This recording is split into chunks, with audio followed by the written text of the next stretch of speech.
ẹ̀rí ọkàn tó máa ń jẹ́ èmi tó máa ń prick mi tí máa fẹ́ ṣe nǹkan tí ò dáa.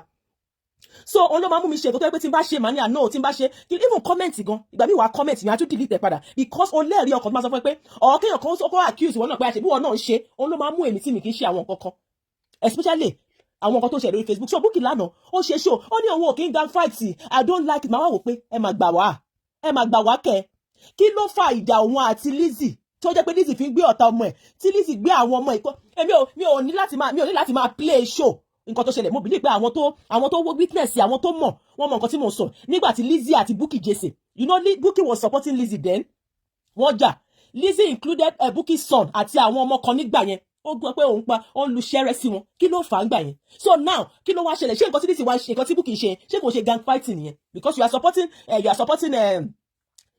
Lizzy ó dẹ̀ sálànà Bukky dẹ̀ sálànà pé ó ní Iyabo Ojo òṣèun ó ní because ọ̀rọ̀ Mohbad ni ẹ wo bí tí ẹ̀yin ò ti ní conscience Iyabo Ojo ó ṣe kéèsì Mohbad ìwọ náà ṣe kéèsì Mohbad and this is one thing tó ẹ pa tó máa ń sọ you see bullies they want to do something but they don't want you to do it they want to do something ibi tí wọ́n ya bully dé nígbà tí take for instance nígbà tí Iyabo Ojo tó fi update kan sórí Instagram ẹ̀ Bukky ó jáde òun náà update padà they don't want someone to talk and they are bullies you see them Bukky no working gang fight ìkan tí wọ́n ṣe tó ṣe lánàá Iyabo Ojo ó ya fọ́tò pẹ̀lú àwọn èèyàn kan gbogbo ẹ̀ eléyìí tẹ́yìn ṣe lórí Facebook kí lẹ̀ ṣe okay now ọ̀rọ̀ tí mò ń sọ tẹ́lẹ̀ pé tó bá jẹ́ pé ẹ wo Láyọ̀ ṣe bí mo rí kí lórúkọ ẹni ṣe Bọ́lí V tó update I was once AJ because the reason why ọ̀rọ̀ tí mo sọ náà ni pé because we see that then wọ́n bully Abike Jagaban wọ́n bully pé àwa náà that is the reason why àwọn ọ̀pọ̀lọpọ̀ ènìyàn fi dìde o kò ṣe pé maybe pé wọ́n gbówó fẹ́ ni kò sẹ́nìkan tí wọ́n pè kò sẹ́nìkan tí wọ́n kọ́ fún pé a pé owó fún yín o kẹ́ lọ máa support náà kò ṣe nǹkan kò ṣe bóyá ṣe yẹn because we stood up nígbà láyé ara wa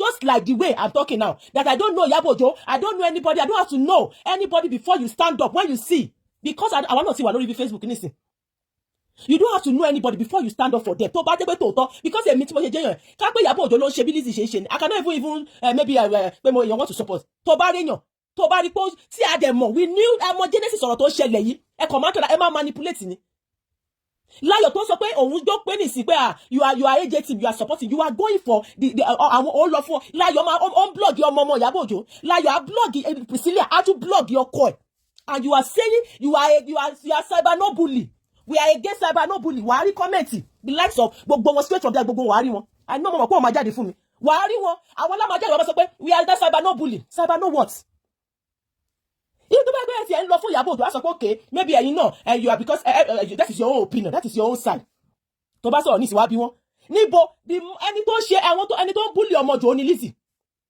gbogbo wọn ló mọ genesis kí ló ṣẹlẹ̀ níbo ni à ń pé oko dó àbí kí ni wọ́n sọ níbo ló ti wá was it not because of pé òun àti Àbíkẹ́ ń jà kí ló ṣẹlẹ̀ ńgbà yẹn ṣé Iyabo Ojo náà ló fà yẹn tí wọ́n fi jà because àwọn ọ̀rọ̀ tí wọ́n kọ̀ wá papọ̀ ẹ wá ń dalé Iyabo Ojo lórí Iyabo Ojo is recruiting gbogbo àwọn pé okodo gbogbo ìgbà tí Bukky àti Lizzy jà níbo ló ti wá ṣé Iyabo Ojo náà ló fà débi pé nìsí gbogbo yín wá settle ẹ̀yin àti Lizzy wá settle ṣé Iyabo Ojo náà ló fà yẹn mo sọ pé mo ní kọ́ọ̀fù torí tí ìyá yín bá tún gbọ́kọ́ ní ìṣẹ́ máa sọ pé wọ́n pé ẹnìkan ṣe kí nígbà pé ara kẹta máa sọ náà ni ṣé Iyabo Ojo ló fa apé okodo Iyabo Ojo ló fa ìjà láàrin Bukky nígbà yẹn kó tó di pé gbogbo yín ẹ wá tún parí ìjà nísì ẹ ń dalé Iyabo lórí kápẹ́ ẹ ti ẹ lọ fún Iyabo Ojo ọ̀ṣẹ́ o because mo rántí ìgbà yẹn nígbà tí ọ̀rọ̀ ìdúmọ̀ta ṣẹlẹ̀ mo máa sọ pé bí ọ̀rọ̀ tí mo sọ tó bá ní conscience ni tí yóò bá ní conscience because àwọn people yìí ẹ máa ń blog ẹ máa ń jà bí ẹni tí ò ní conscience bí ẹni tí ò kí ń rorí ó ní mo sọ pé Láyọ̀ àti àwọn people yìí ẹ ṣe bí Lizzy gangan because like Láyọ̀ now that is going for bullying Priscilla Láyọ̀ yìí bí wọ́n ṣe sọ tẹ́lẹ̀ ó ti blog ọmọ Iyabo Ojo rí ibi tí kápẹ́ Iyabo Ojo ló ń ṣe bí Lizzy ṣe ń ṣe ni Àbíkẹ́ Jagaban would have call out even Iyabo Ojo ti ṣe nǹkan kan Lizzy jáde ibi tí mo máa ń wò pé I even told these people maybe they pé ẹlẹ́bàá ìjọba sọ pé they are learned they are whatever Lizzy lọ sí Ìdúmọ̀tà fúnra rẹ̀ Lizzy ẹ̀dẹ̀ mọ̀ tó tí ìjàmbá wa ṣẹlẹ̀ ẹ máa wá padà wá fi bú Lizzy ẹ mọ̀ ọpọlọ yín sílẹ̀ you people knew you know right tó bá pè yín tó bá pè mọ́sọ̀ mọ́ lẹ́yìn nísìnyí kó tó máa sọ lẹ́yìn ẹ máa sọ lẹ́yìn Lizzy lọ sí Ìdúmọ̀tà ṣé Iyabo Ojo ni ṣé Lizzy sọ fún Iyabo Ojo pé òun lọ listen ìgbà yẹn mo ti yọ ọwọ́ kúrò ní gbogbo àdàdà tí wọ́n ṣe when Àbíkẹ́ came out for Iyabo Ojo tó sọ pé Iyabo Ojo ni this lover ẹ̀yin àníkọ́ tẹ́lẹ̀ gbà tó bá sọ fún àìmẹ́yẹ àwọn kan tá a ti rí lórí Facebook Àbíkẹ́ is this one is this arántí gbà fighting pé no she's not the one ṣé ẹ ní evidence pé Iyabo Ojo ni gist lover? Evidence wo lẹ ní? But ẹ kàn fẹ́ jà, you just want to. Ẹjà tó dẹ̀ ṣẹlẹ̀ láàrin Àbíkẹ́ pẹ̀lú Lizzy tó fi di pé Muniru ẹ pé Okodo, ṣé Iyabo Ojo ló fà á? Ní ìsìn gbogbo yín ẹ wá mú pọ̀, ẹ mú sórí Iyabo Ojo. Iyabo Ojo is the one dàkíní kan Lizzy àwa lẹ́ni Iyabo Ojo dá fúrákàlẹ̀ tẹ́ ẹ̀ dẹ̀ mọ̀ pé ẹ mọ̀ gbogbo yẹn mọ̀ gbogbo ìpínlẹ̀ ká pé Iyabo Ojo ló ń ṣe bí Lizzy yẹn ṣe ni. Iyabo Ojo ṣe nǹkan kan Àbíkẹ́ came out for her. Àbíkẹ́ came out nítorí Lizzy sọ pé ó set òun up ní Ìdúmọ̀tà. Àbíkẹ́ jáde pé wọ́n set ẹ̀ up, can you imagine? Ẹ má bínú mo ní kọ́ọ̀fù. Ṣé Lizzy sọ fún Iyabo Ojo pé òun lọ sí Ìdúmọ̀tà? Báwo lọ̀rọ̀ yẹn ṣe ṣẹlẹ̀? Kí n jáde nílé mi ní kí n lọ sí Ìdúmọ̀tà. Kí n wá dé kí n sọ pé Pinky Pius òun ló set mi up ní Ìdúmọ̀tà. Ṣé mo sọ fún Pinky Pius pé mo lọ Ìdúmọ̀tà?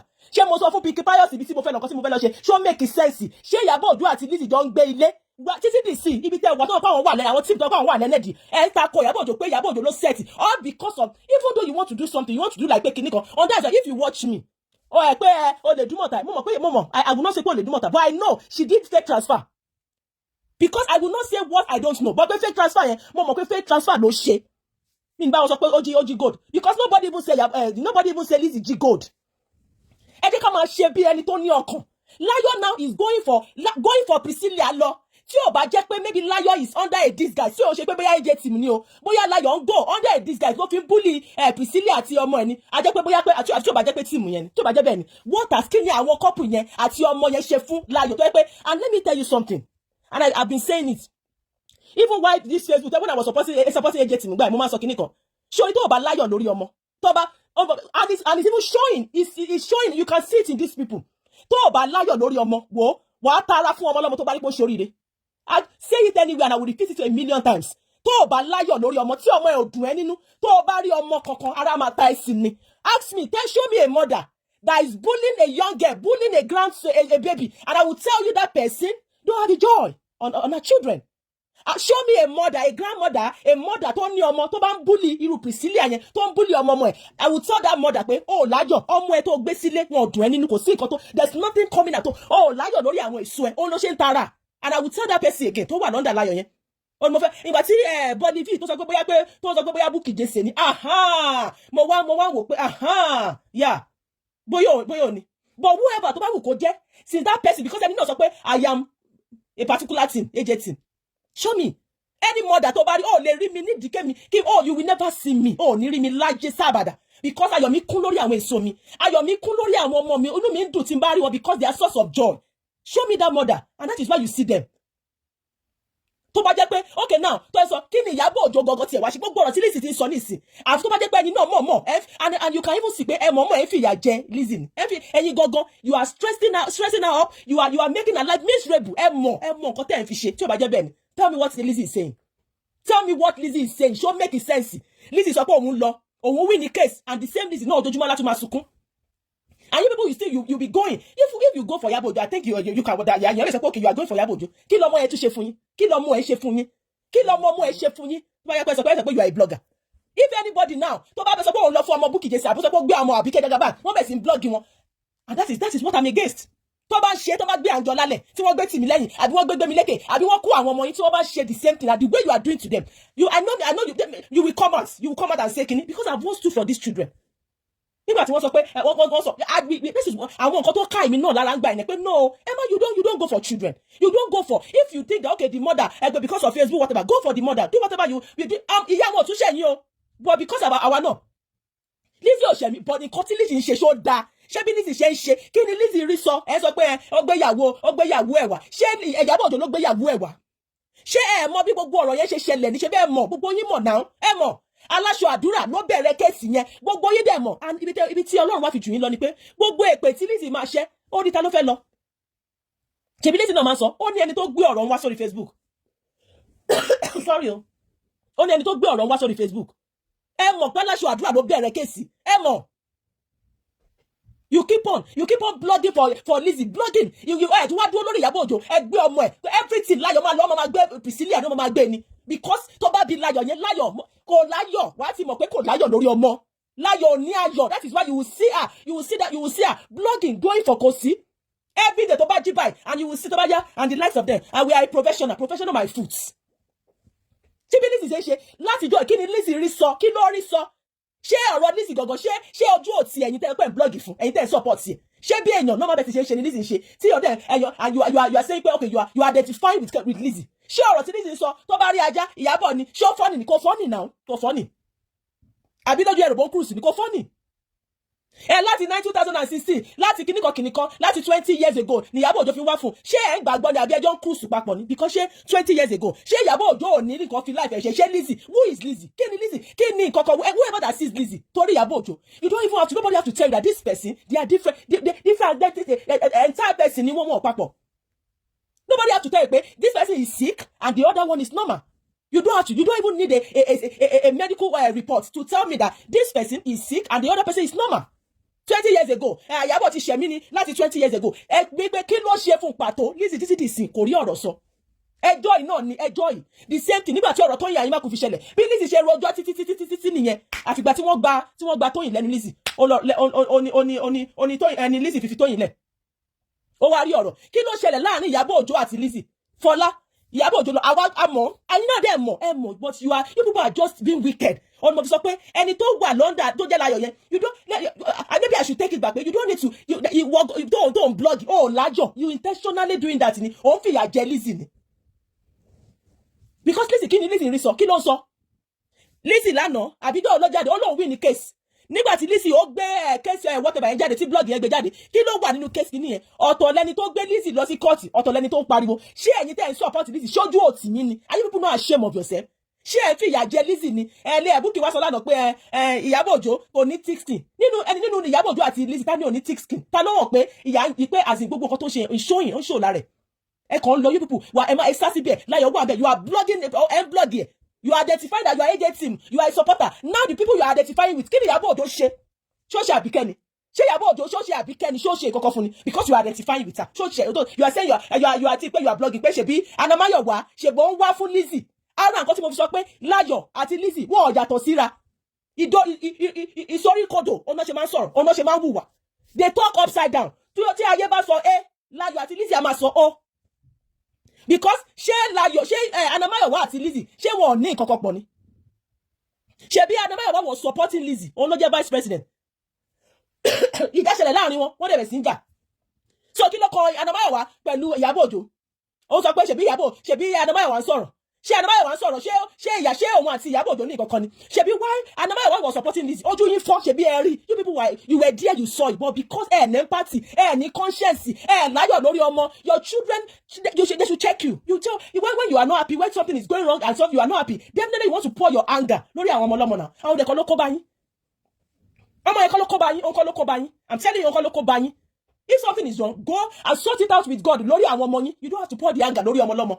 now if wọ́n bí rẹ̀ mí nísìn àti àwọn tó gbókè they are so because of children wọ́n dìde dúró mélòó ló ti blog at Florida nígbà tí Lizzy a máa pariwo káwọn ọmọ kan kú àwọn tó ń support kí wọ́n kú ṣé tí gbogbo àwọn ọmọ bá kú ṣé kí Florida àti àwọn ọmọ ti yín àwọn ọmọ yín àwọn ọmọ gbogbo yín tẹ́ ẹ̀ support Lizzy ṣé àwọn ni kó dá ayé ṣe kó jẹ gbogbo nǹkan tó wà láyé so lójú ibà nǹkan tí Lizzy ń ṣe ó dáa bó ṣe ń porúkọ àwọn ọmọ tó ń ṣépè tó ń ṣe gbogbo ẹ̀ you people you can support her but why going for children because I'm supporting me because tó bá yá jẹ́ máa gbé ṣe fẹ́mi náà support Ìyábọ̀ Òjó mo support àwọn ọmọ kékeré and that is the reason nǹkan tó ká mi lára jù nìyẹn tó ká mi lára tí mo fi sọ pé no máa sọ̀rọ̀ I will speak out why àwọn nǹkan tó àbàdẹ sọ máa ń sọ ni tó bá yẹ sọ pé you are not about bullying tẹ́ ẹ sọ pé don't bully children and you are the people that are bullying children bring out to àwọn even àwọn ewé bring out àwọn ewé tó ti tó lé pé wọ́n ti rí the way people are blogging Priscilla àti ọmọ Ìyábọ̀ Òjó ẹgbẹ́ wá ibi tí wọ́n ti ń blog ọmọ Lizzy tí ò bá ṣe ọ̀fíìsẹ́ǹtì tí pàṣẹ ọ̀rọ̀ tó wá ń gbé Florida jáde because mo máa ń wò round pé àwọn the way tí even Lizzy ṣe pé even Esabod gan bóyá ọ̀fíìsẹ́ǹtì bí àwọn ló ṣe lọ́kọ̀dá I'm not defending about ọ̀fíìsẹ́ǹtì bí Esabod àmọ́ sọ wọ́n ìwọ̀n bí Lizzy ṣe pé kíkọ mi ò tí ì rí ẹni tó ń ṣe kíkọ padà fún but tó bá jẹ́ pé Ìyábọ̀ Òjó ló ṣe bí Lizzy ṣe Àbíkẹ́ Jagaban àti jáde that is what she does. She could have come out and say, Kiniko, but now you cannot come out. Even though you are saying you are not cyber bully and you stand there, tomorrow you will come out, you come and say nonsense to us that you are cyber bully. And you are supporting her. You are not even only supporting her to blog Iyabo. You are supporting her, you are blogging Priscilla, blogging Iyabo, your grandson. And then don't like to say, ẹjọ́ wà ní. Kini ema, o ma come like, where ibo ni mo fi ọpọlọ mi sing by. Am I not seeing these people that they are evil? Why will you stay there? Why are you going for why? You go, you block ibi tí láyọ̀ tí ìbànújẹ́ wà nínú ayé ẹ̀ dé ibi tó ní ìkorò bóyá olórí ọmọ ni Láyọ̀ ibi tí Priscilla ti ń ṣe mọ́ìmọ́ì àbí kí náà pè Láyọ̀ tún blọ́ọ̀gì ẹ̀ ibẹ̀ ni mo sọ pé jẹ́ àwọn ni tó bá chẹ́kì wọn dáadáa nǹkan kan ń ṣẹlẹ̀ lórí àwọn ọmọ wọn sẹ́ẹ̀ ó ní mo dẹ̀ bẹ̀ Ọlọ́run lórí on your behalf pé kọ́lọ́run kó jọ kó ṣàánú ọmọ ẹ̀ because Ìyábọ̀ Òjó kọ́ ló kó bá ẹ̀ òun kọ́ ló ní whatever kó ṣẹlẹ̀ sí ọmọ and what you see ara nǹkan tá a máa sọ lélẹ̀ tá a máa pé wọn ò tijú ẹ wo nǹkan tí Bukky Jesse wá sọ inú Bukky Jesse ṣé ni pé wọn ò tijú Bukky Jesse tó fẹnu ara ẹ̀ sọ pé báyìí ló ṣẹlẹ̀ ló pé ọmọ you just look at them look at this set of people tó bá jẹ́ pé ìyá mi ni nobody is saying pé kó má tiẹ̀ sọ̀rọ̀ mọ́ lórí Facebook bójú á tiẹ̀ ara tiẹ̀ ó ní lè lọ sórí ọmọ Bukky Jesse sọ fúnra rẹ̀ pé ó ní ọmọ òun jalè ní UK as in kò ń ṣe ká pé Nàìjíríà nísìn á sọ pé it's a small bẹ́ẹ̀ ìròyìn ò lè tàn pépà tún gbé you see you check these people you are dealing with wọn ò ní tìjú they are not ashamed orí wa ẹlẹ́dàá wa kó jọ kó bá ẹ wo ọmọ ẹ̀ Bukky Jesse ká pé ìyá ni ìyá ó ṣe ìyá ara tiẹ̀ ó ní lè sọ pé o fẹ́ búlì ọmọ kankan Bukky Jesse ó ní lè sọ bẹ́ẹ̀ but ìtìjú and one thing tí Ọlọ́run bá ti gba ìtìjú lára èèyàn tó bá dé stage kan láyé tí ìtìjú tí tó ò ní tìjú mọ́ I'm telling you ó ti tán fún ẹ I'm telling you tí ìkọ̀kọ̀ bẹ́ẹ̀ ẹlẹ́dẹ̀ Elédùmarè ọba ṣẹ̀dá ọba mẹ̀dá tó dá ayé àtọ̀run kọ́lọ́run jọ ká má gba ìtìjú lórí ọmọ tó bá jẹ́ pé tí ìtìjú bá ti kúrò láyé ẹ̀ tó jẹ́ pé that big thing ó ṣẹlẹ̀ sí ẹ tó tún wá fẹnu ara ẹ̀ sọ and you think lójú ara ẹ̀ you think you are proving being strong ó wá jáde ní pé kó má sọ story ẹ̀ bọ́ ara ò tiẹ̀ lẹ́yìn yẹn ìwọ ni wàá wá jáde wàá máa bra lórí àwọn ọmọ tó lórí àwọn ẹni tó yẹ pé ọkọlọ́run kọjú èmi ò kí náà kí n máa sọ ọkọlọ́run jọ kó ṣàánú fún ẹ Bukky Jesse kọlọ́run kó ṣàánú fún ẹ Bukky Jesse ara ò tiẹ̀ ìtìjú yẹn maybe bí kò ń ṣe Ọlọ́run ìtìjú yẹn ti kúrò tí ìtìjú bá ti ṣí kúrò kò sí nǹkan olóòjẹ́ pé Bukky can go to any length you see Bukky can do anything and you see the likes of these people look that's why ló jẹ́ pé bóyá pé òun náà ló wà lábẹ́ tó ń disguise pé òun AJ team lòun láti lè máa fìyà jẹ àbíká láti lè máa fìyà jẹ Lizzy ó lè jẹ́ Bukky náà ló wà ń bẹ̀.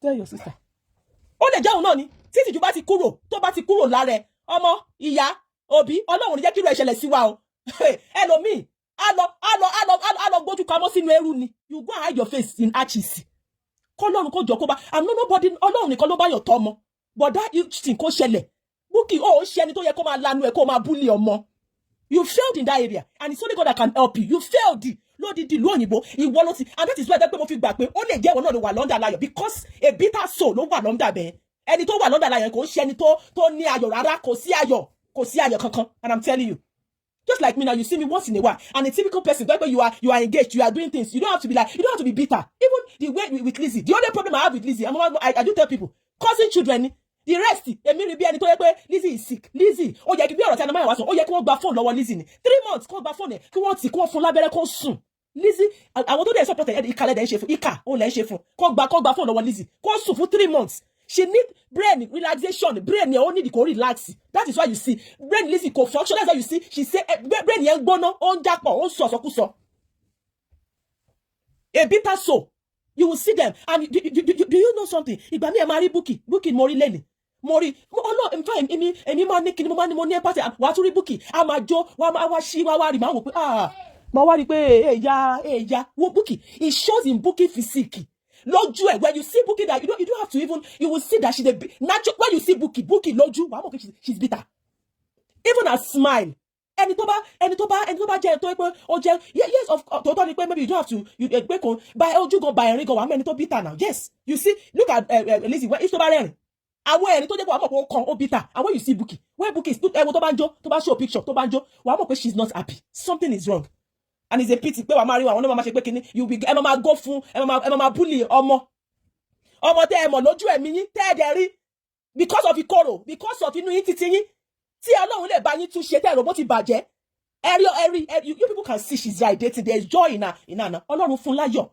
Ọlọ́run gbàyè fún but because ẹ̀rọ bá ti yín bàjẹ́ kò bàjẹ́ tẹ́ bá reduce 8 lórí ọmọ lọ́mọ Ọlọ́run lè God can come for you people but when you are thinking àwọn fẹ́ kọ́ ọmọ lọ́mọ bàjẹ́ kò sí you cannot sow ẹ̀gúsí kẹ́gbin ẹ̀pà sorry going for other people's children. That's why you see me now. That's why I can see you see me. I will not be harsh. I will not be harsh. Kí n máa ṣépè àbí. Wàá sọ̀rọ̀ ni wàá sọ níwọ̀nba. àgàgà pé tòótọ́ eléyìí tí mo sọ tòótọ́ ni because you can see it in Lizzy. Kí ni Lizzy ẹ̀rí wo ló ń gbé jáde pé Iyabo Ojo ṣẹ̀wọ̀n? Ẹ̀rí wo ni Lizzy gbé jáde that makes AJ team tó sọ pé Láyọ̀ tó ń support Àbíkẹ́? Ẹ̀rí wo ni Lizzy ti gbé jáde ìgbà tí ọ̀rọ̀ Ẹpin Okodo jáde? Ṣé Iyabo Ojo ṣé òun ló fa kọ́ máa sọ pé Ẹpin Okodo Muniru? Ṣé Iyabo Ojo ló fà á? Àbí báwo nìyẹn ṣe ṣẹlẹ̀? Báwo ló ṣe ṣẹlẹ̀? Kí ló mú wá? Ṣé Iyabo Ojo ló sọ fún Lizzy pé kó sọ ni? So why? Ṣé ìgbà tí Ebuki Jesse àti Lizzy jàǹgbà yẹn tí Lizzy fi gbé ọmọ tó gbégbé mi lókè pẹ̀lú àwọn ọmọ tó fi tó lu ṣẹ́rẹ́ lórí wọn, ṣé Iyabo Ojo ló fà? Mo ń sọ láti sọ pé kí ló mú àwọn nǹkan ìjà tó kọ́kọ́ fi wá ná tó wá tó jẹ́ pé nísìn ẹ máa claim pé ẹ̀ down fight, ẹ máa sọ bí pé bóyá àwa táwa wà lórí Facebook o, bóyá wọn kàn kó ọpọlọ wa sínú ke o, àmọ́ nǹkan tá à ń ṣe o, àbí àsìn bí we are here, àwa ń bì, we knew what happened, we knew when Lizzy said Ẹpin Okodo, we know. Kí ló fà? Ṣé Iyabo Ojo ló sọ? Tó bá jẹ́ pé Lizzy ló ń ṣe Iyabo Ojo ló ń ṣe bí Lizzy ṣe, Àbíkẹ́ Jagaban would have come out. Come out, I know her, I know. She would have come out for kini. Iyabo Ojo ti ṣe nǹkan because Àbíkẹ́ want to support Lizzy. If she want now, ẹ máa ṣe bí pé orí yín ti gbálẹ̀, ẹ máa ṣe bí pé ẹ lọ́pọlọ ju ọpọlọ yín, ẹ mo máa sọ fún yín pé mentally deranged, colleagues ni gbogbo yín, ẹ yàtọ̀ síra. Ẹ yàtọ̀ síra. Lizzy sọ pé Iyabo Ojo set you up, Àbíkẹ́ Jagaban jáde, ó lọ sórí Instagram, ó lọ gbogbo ẹ̀ngbà yẹn, ó bú Iyabo Ojo pé kini, all because wọ́n ní Iyabo Ojo ní this lover. Nǹkan tẹ́ ò lè gbà lórí Facebook àmẹ́ nǹkan sọ pé Àbíkẹ́ ṣe báyìí, ẹ ṣe báyìí, àwa ti dúró. A ti sọ̀rọ̀ pé ẹ ṣe bẹ́ẹ̀, ọpọlọ yín ẹ máa rò bóyá gbogbo ẹrù bẹ́ẹ̀ fẹ́ smart ju anybody lọ. But nísìn ẹ lẹ́rìí kó ẹ mọ̀. Lizzy tó sọ pé Ẹpin Okodo ṣé ẹ ṣe ni? Ṣé Lizzy àti Àbíkẹ́ Jagaban ṣé wọ́n pé Muniru ṣé wọ́n jọ bára wọn ṣé wọ́n jọ bá sùn ni? You people you would think that everybody is just sick as you people. Ṣé ẹ̀kọ́ fẹ́ support ni àbí ẹ̀kọ́ kọ̀ wí pé kẹ̀kọ́ ṣe pé kíni? Ṣé lóòótọ́ ni lóòótọ́ ni Lizzy àti Àbíkẹ́ ṣé wọ́n jọ pé nǹkan ṣé wọ́n jọ bá Muniru sùn ni? Ṣé tòótọ́ ló sọ ni? That you people you don't have a proof. Ẹ sọ pé Iyabo Ojo ni this lover. All because Lizzy ṣe going to almost 5 years. Lizzy orí kankan sọ. The same Lizzy yìí ló gbé conversation láàrin òun àti this lover. Orí yín ẹ máa ṣe mo sọ pé mental lady rate colleagues ni gbogbo yín. Gbogbo yín látọrí títí dé ìsàlẹ̀ yín títí kan Lizzy. Colleagues ni gbogbo yín mental lady. Ó yẹ kí wọ́n fún yín lábẹ́ 3 months kẹ́ ẹ sùn dáadáa. Lizzy ló gbé conversation jáde ló ní òun àti this lover wọ́n jọ chat. Ó ní ìyàyẹ̀ jí tọba gba dọ́kúmẹ̀ntì òun. Ṣé ti pé Lizzy kẹ́tì ẹ̀ bí question. And nǹkan tẹ́ máa ẹ̀kọ́ mọ̀ ẹ fìyà jẹ Lizzy. Ẹ fẹ́ kó wà drain. Ẹ fẹ́ kó tọ́ ẹ̀yin náà mọ̀ ẹ̀mọ́ fi ìyà pé Ẹpin Okodo ẹ̀ mo bìlí pé òun lẹ fi ń jẹ. Kò ń ṣe pé ẹ̀ support ẹ̀. Ìyà yẹn lẹ fi ń jẹ. Ìyà yẹn lẹ fi ń jẹ. Ṣé Lizzy conversation tó gbé jáde? Iyabo Ojo ó yà fọ́ olóògbé. Ṣé Iyabo Ojo ló gbé Fọláwá lóòótọ́? Ṣé ẹ lè sọ? Ṣé ẹ lè fi full shirt ń sọ Láyọ̀ tó sọ bá ẹ̀yin support ẹ̀? I'm not saying she don't support her, but why going for Priscilla látọmọ ẹ̀? Why is Láyọ̀ bullying Priscilla pẹ̀lú grandson pẹ̀lú ọmọ Priscilla? Why they fi bully ẹ̀?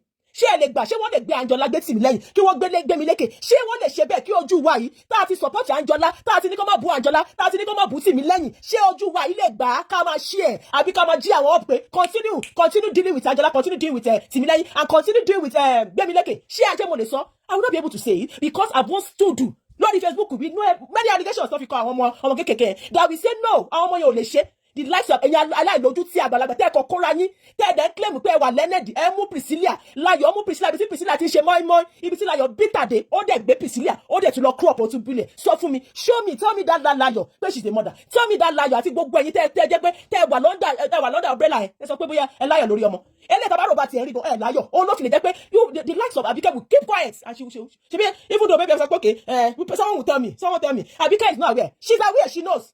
Because she used to mention Láyọ̀. She mentioned Láyọ̀. She can caution her. Then she can caution her now. But okay, ó lè sọ̀rọ̀ Iyabo Ojo. But ọmọ yẹn fọmọ yẹn lẹ̀ now. Fi ọmọ yẹn lẹ̀ ó lè sọ bẹ́ẹ̀ fún. Because pé Iyabo Ojo ló ń ṣe bí Lizzy ti ṣe ní ẹ má ti mọ̀. She will come out. She would have come out tipẹ́ because for good how many years I have been under her umbrella saying we are supporting her. I know what she can do. She could have come out to caution Lizzy, caution Iyabo Ojo. Iyabo Ojo ti ṣe all because wọ́n sọ pé Iyabo Ojo set me up. Àbíkẹ́ jáde. Instagram ó lọ ní kí Iyabo Ojo kó máa bọ̀ kó wá fèsì o tí ò ṣẹ́ o kò ṣẹ́ nǹkan tẹ́ ẹ̀ lè gbà ẹ máa sọ tó bá yẹ máa sọ pé you are no cyberbully wo no cyberbully my foot I saw straight from the heart gbogbo yẹn tó bá já in fact it's even a shame that I've once orí mi ẹlẹ́dàá tó wọ́n once pé these people I support them they are no say you are bullies you are no those things there's nothing like no cyberbully you are bullies.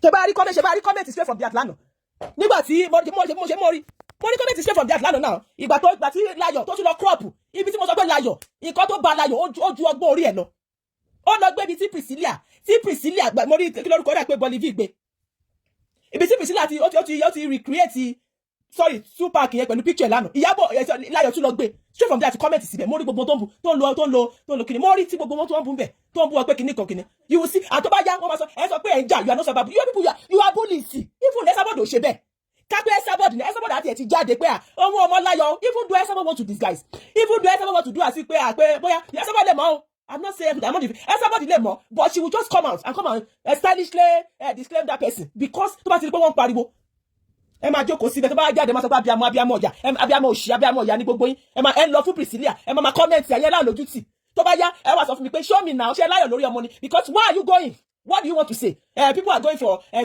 Florida tell me where people are going for Florida kò ìpẹ́ láìpẹ́ ní pàṣọ ọ̀rọ̀ ló ṣẹ̀ṣẹ̀ ń gbé Priscilla I can even tell you the percent tí Láyọ̀ fi ń búlì Priscilla àti ọmọ ẹ̀ ibi tí Láyọ̀ yẹn wà bí tàdé ibi tí Ọlọ́run tó gba ìtìjú tó yẹ pé ó ṣí aṣọ ìtìjú lórí Láyọ̀ ó gbogbo àti ìgbà tí wọ́n ti gbé ọmọ yẹn tí ọmọ Priscilla tó gbé ọmọ láti Canada ìgbà yẹn Láyọ̀ ó blog ọmọ yẹn ó blog bàjẹ́ ó blog gidi ibi tó wà bitter dé because dem nílẹ̀ you will see that ẹni tó kò ṣọkùnrin obìnrin ló wà ń bẹ̀ ibi tó wà bitter dé ìgbà mi máa ń wà empathy wà á kàn ní empathy lẹ́gbẹ̀ẹ́ kan wà á kàn ní ẹmọ wà á ní because of the love you have for children that kind of ìyàn kan nífẹ̀ẹ́ me I don't know where you people I don't know where you call yourself a mother you carry for 9 months you want to I don't know. You don't even kẹ́kọ̀ọ́ ní kékeré yẹn kẹ́kọ̀ọ́ tí ẹ̀ tí wá ní fún ọmọ ojú òtì yín sọ pé kẹ́ má bá Lizzy bọ̀ níbi tẹ́ ẹ sọ pé you people are not cyberbully irú yín là ń bá pẹ̀lú Lizzy tó ń ṣépè lójoojúmọ́ a máa pọ̀ ọmọ a máa ṣe gbogbo ẹ̀ máa kígbe Ìyábọ̀ Òjó wà ọ̀ndájí ó ṣe pé kíní kan ọ̀ndájí kíni because ẹ̀yin náà wà lọ́ndájí ẹ̀ ń tì wọ́n because ìwọ náà wà lọ́ndájí òun kọ́ wọn ní nǹkan tó fi ṣe òun lẹ ṣe rò pé Ìyábọ̀ Òjó ń ṣe bẹ́ẹ̀ náà because ẹ mọ bí ọ̀rọ̀ Fọlá ṣe ṣẹlẹ̀ gbogbo ẹlẹ́wọ̀n dà sí ọ̀rọ̀ orí Ìyábọ̀ Òjó ẹ mọ̀ pé aláṣọ àdúrà ló bẹ̀rẹ̀ ló gba rẹ́kọ́dì lọ́wọ́ Fọlá gbogbo yẹn mọ̀ ẹ kàn wà patient mentally deranged ẹ kàn jẹ́ colleagues ẹ kàn wùwà upside down ni ẹ mọ̀ pé aláṣọ àdúrà ló bẹ̀rẹ̀ when you come out from here I will come back again this time the little one tí mo sọ pé I am ready you people should stop bullying kids when you claim you are not cyberbully ẹ ṣe nǹkan tẹ́ ẹ sọ pé ẹ ṣe stop bullying ẹ má bully àti dúró fún àwọn ọmọ yín àmẹ́yẹ àwọn ọ̀rọ̀ tí wọ́n sọ lórí Facebook yìí ọmọ jalè ọmọ ṣe pé kíní kan wọ́n rí gbogbo ẹ̀ a sọ pé ọmọ yín ò ṣe bẹ́ẹ̀ because there is no evidence àdẹ̀wò pé it's not right to bully children ẹ̀yin ilẹ̀ dìde lẹ́ni ẹ bẹ̀rẹ̀ sí blog ọmọ 247 the light was straight from there tá a máa jáde nígbà lọ́rọ̀ wọn àti wọnú á jáde á wà ń bẹ̀ á máa kọ́mẹ́ntì gbogbo yẹn aláìlójútì tó bá jáde mo ṣe dúpẹ́ gan pera yín ló cyberbully mọ́ lè pera yín ló cyberbully mọ́ pera yín Lizzy ti gbàjọba ó ti di warrior ó sì gbọ́ ti kó gbogbo yín pọ̀ lè pera yín bẹ́ẹ̀ mọ́ because kò sí kankan bẹ́ẹ̀ mọ́ nonsense no cyberbully ẹ̀yin lẹ wá gbẹgbẹ mú àwọn ọmọ nísì ẹ bẹ̀rẹ̀ sí kó wọn bully wọn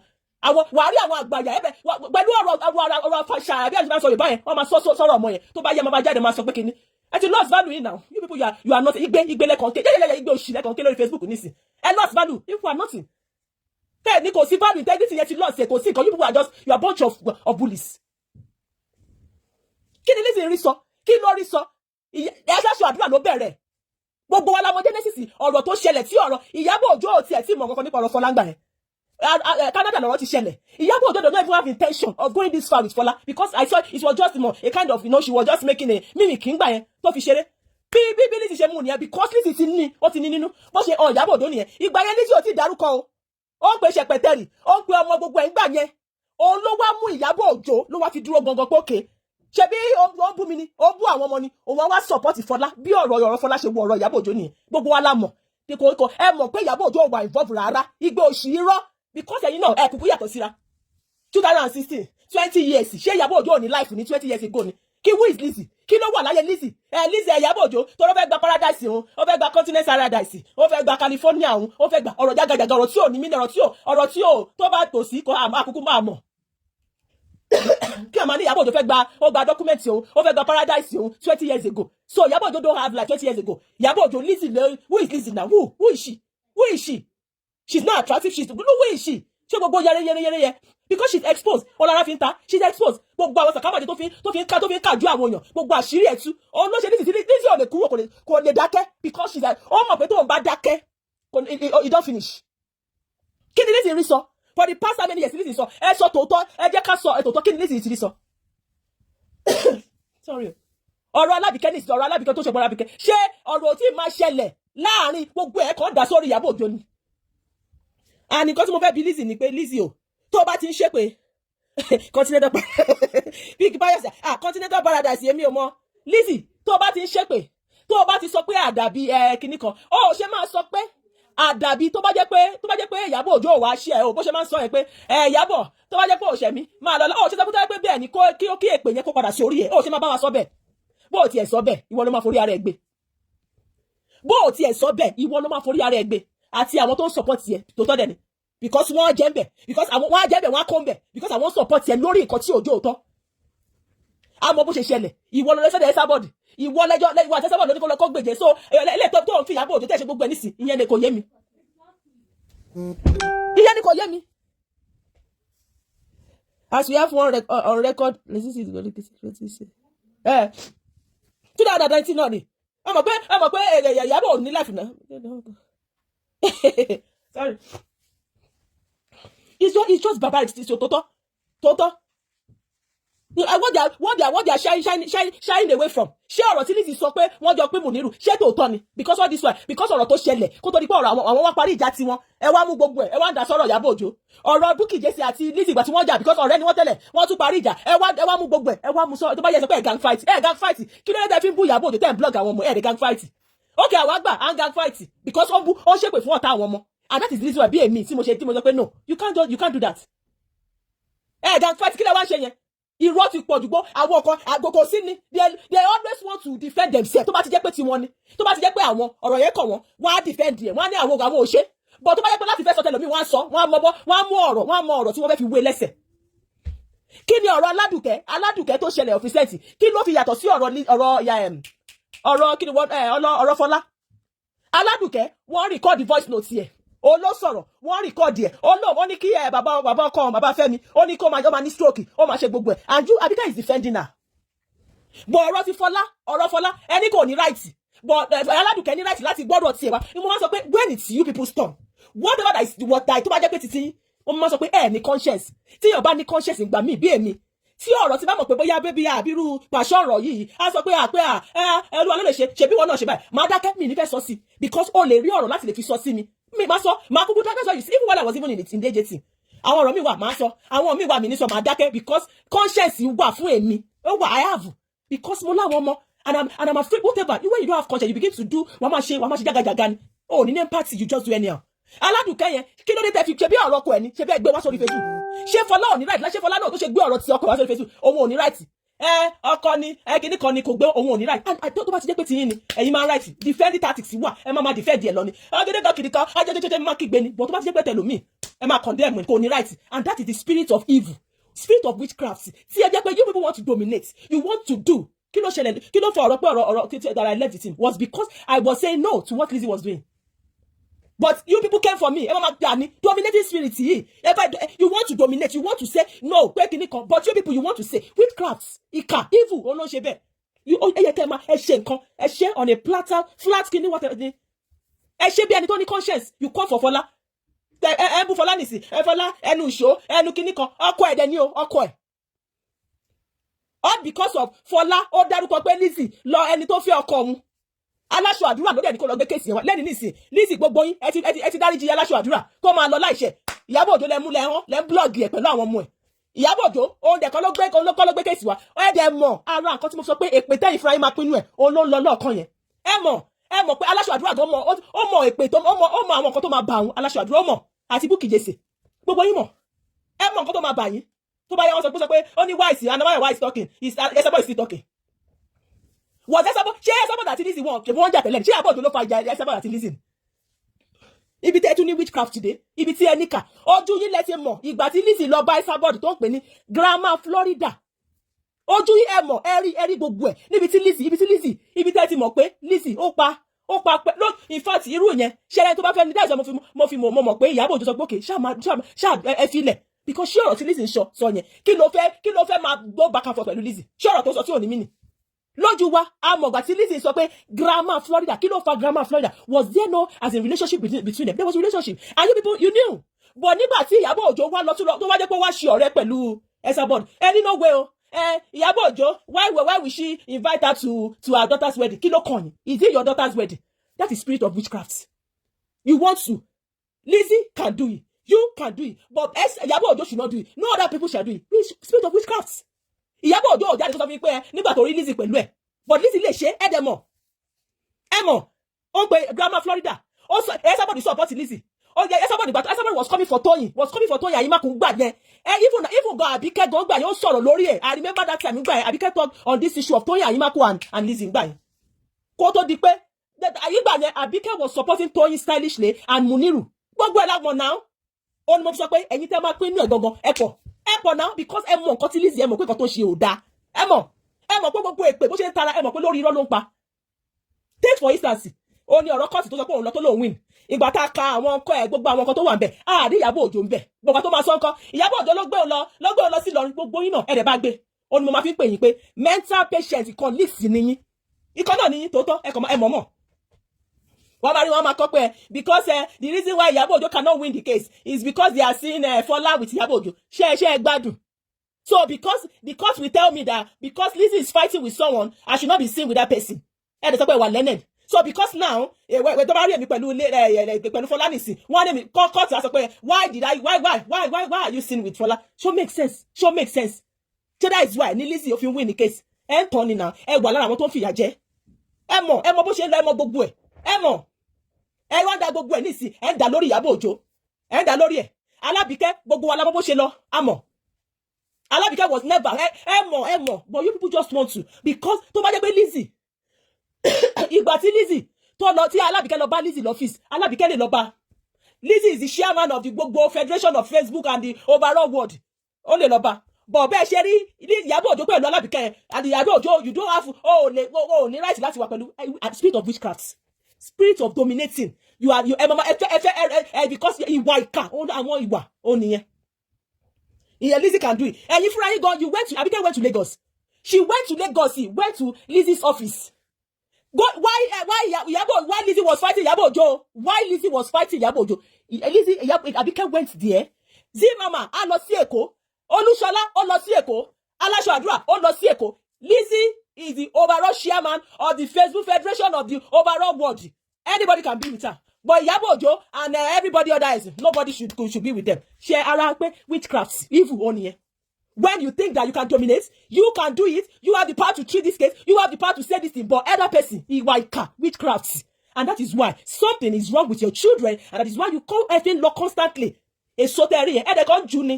E kon ju okoni kò lè ṣe nǹkan fún. Lójú ẹ̀mí yín láṣẹ Èdùmàrè. Ní ọmọ yẹn, one down nísìn. Ó láṣẹ Èdùmàrè, ó kù 99. Lọ́mọ yẹn, agbo lójú yín. Ẹni tó bá ṣe bí Bukky Jesse ibi tí mo ní Bukky Jesse ó ní ìkà Bukky I don't know what other language tí mo lè lò pé how bitter tó bá jẹ́ pé ọ̀rọ̀ mi tún wà lẹ́yìn bitter ni tí Bukky ní Bukky I listen to it ngbà nígbà tí Priscilla lóyún mo gbọ́ pẹ̀lú etí mi báyìí tí Bukky Jesse sọ pé ibi tí Bukky Jesse ní tó jẹ́ pé ó wà bitter ìkorò wọnú ayé ìkorò wọ ohun lẹ́wù ó sọ pé kí ọ̀tá Priscilla ó ní àgbẹ̀ ọ̀tá ẹ̀ máa fọ́ Bukky Jesse ó sọ kí ló wá ṣẹlẹ̀ you are not God ibi tí ẹ ti ṣì nìyẹn ẹ ṣe Ọlọ́run náà you are not God ẹ̀yin ìwọ kọ́ ló ṣe síbẹ̀ Ọlọ́run fi àjùlọ hàn wọ́n kọ́ ló ṣe síbẹ̀ náà ẹni tó ṣèkà gan ìwọ tó jẹ́ pé òun ṣèkà àgbẹ̀ tiẹ̀ ò tí ì fọ́ bó tiẹ̀ jẹ́ pé ọmọ ẹ̀ kọ́lọ̀ kó jọ kó bẹ́ẹ̀ dáwọ́lé ọmọ ẹ̀ kọ́lọ̀ kó ṣàánú fún ẹ Bukky kò tí ì wá bàjẹ́ tán yáyáyá ó sì lè lọ sí you can still go to the throne of mercy kó lọ tọrọ àánú ọwọ́ ò tí ì bá ẹ kí kó bẹ̀rẹ̀ pátápátá Ọlọ́run ṣiṣẹ́ àánú fún ẹ abọ́ sì bọ́ sí ẹni tí ò ṣẹ́ tó kàn kígbe ẹ kí nìkan kí lọ́jọ́ sọ pé náà amálì lọ́jọ́ ṣé ìwọ ni náà amálì kí nìkan ó sọ pé ẹ̀yin public ṣé o lè mú bí fídíò tí Iyabo Ojo sọ gbogbo àwọn ìyá tẹ́ ń jà ní evidence kankan agbogbo wa la wà ń bì kò ṣe ẹ̀yin nìkan tẹ́ jẹ́ mental patient kan leaks nìkan ló wà lórí Facebook tó yẹ pé kankan náà ni gbogbo yẹn máa kò sílẹ̀ ibi tẹ́ bá ti kọrí sílẹ̀ máa kọrí sí spirit of witchcraft ibi tó wà bí tàdé títí ẹ ò tí ì bàjẹ́ pátápátá ó sọ rẹ di Ọlọ́run kí ló ṣẹlẹ̀ ó tún bí láyọ̀ ọmọ yẹn ní so ti ń go by the grace of God the boy will be 6 months I think 6 months this month Ọlọ́run fẹ́ jùlẹ̀ jùlẹ̀ lójú ẹ̀mí yín náà ni kàkà mo máa sọ fún nìkan ní kọ̀rọ̀ kàkà kí ó bàjẹ́ because I'm not saying Iyabo Ojo is perfect but because you people angrily witchcraft evil spirit tó wà lọ́dọ̀ pé ọmọ ẹ̀ ṣá ó lẹ́ wá fún yẹn Ọlọ́run mọ̀ pé kàkà kí nǹkan ṣe àwọn ọmọ yẹn ẹ̀yin lè máa kúkú lẹ́ni sí láyé mọ̀ ẹ̀yin ni because Ọlọ́run ní jẹ́ kí gbogbo wa láti mọ̀ bẹ̀rẹ̀ àwọn ọmọ yẹn a ti rí báyìí a bẹ̀rẹ̀ pẹ̀lú wọn ìrìn àjò yìí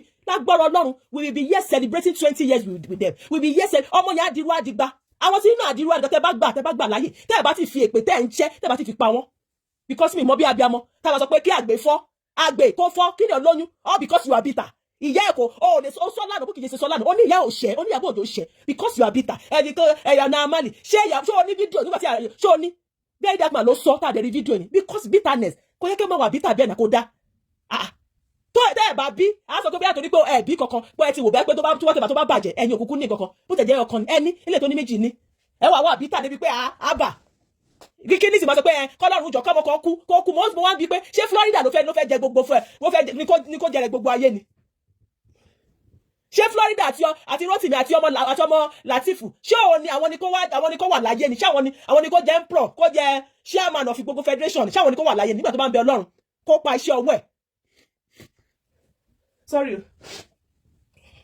nígbà tó bá kó sọ fọ́lọ́run ṣé Florida àti ọmọ Lati ṣé àwọn nìkan àti Rotimi tó ń bẹ Ọlọ́run kí ọmọ Ẹsábọ̀dì ọ̀tọ̀ ọmọ Ẹsábọ̀dì ọ̀tọ̀ ọmọ Ìyábọ̀ ọ̀tọ̀ ọmọ Fọlá ṣé Florida ṣé ò nìkan Ọlọ́run dáyé fún ni àwọn ọmọ wọn kọ́lọ́kọ́lọ́ ayé gbé o àwọn ọmọ wọn kò ní pé kìíní kan selfishness witchcraft evil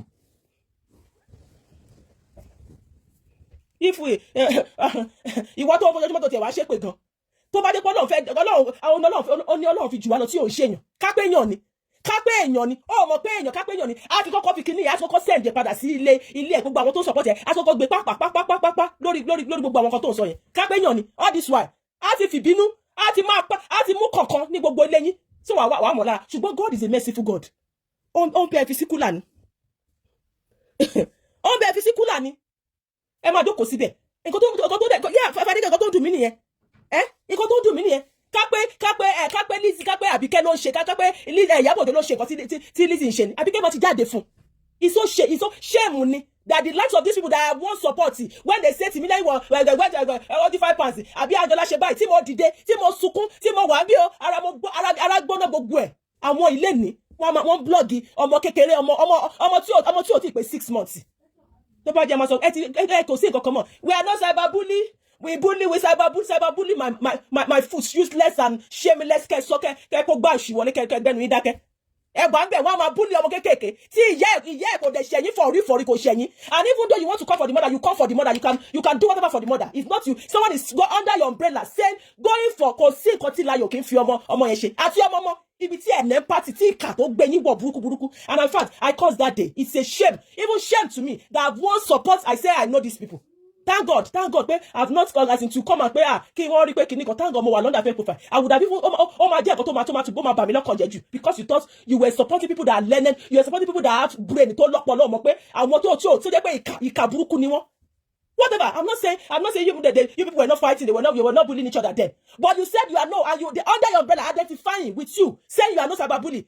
And my pain every day is that if it were, and I will repeat it a million times, if it were to be Iyabo Ojo, constituting nuisance, the way Lizzy is doing every day, constantly cursing on the enemy of Iyabo Ojo's children, and children, most don't cursing on our day, you could have come and stay show. You could have come out, but now what happened?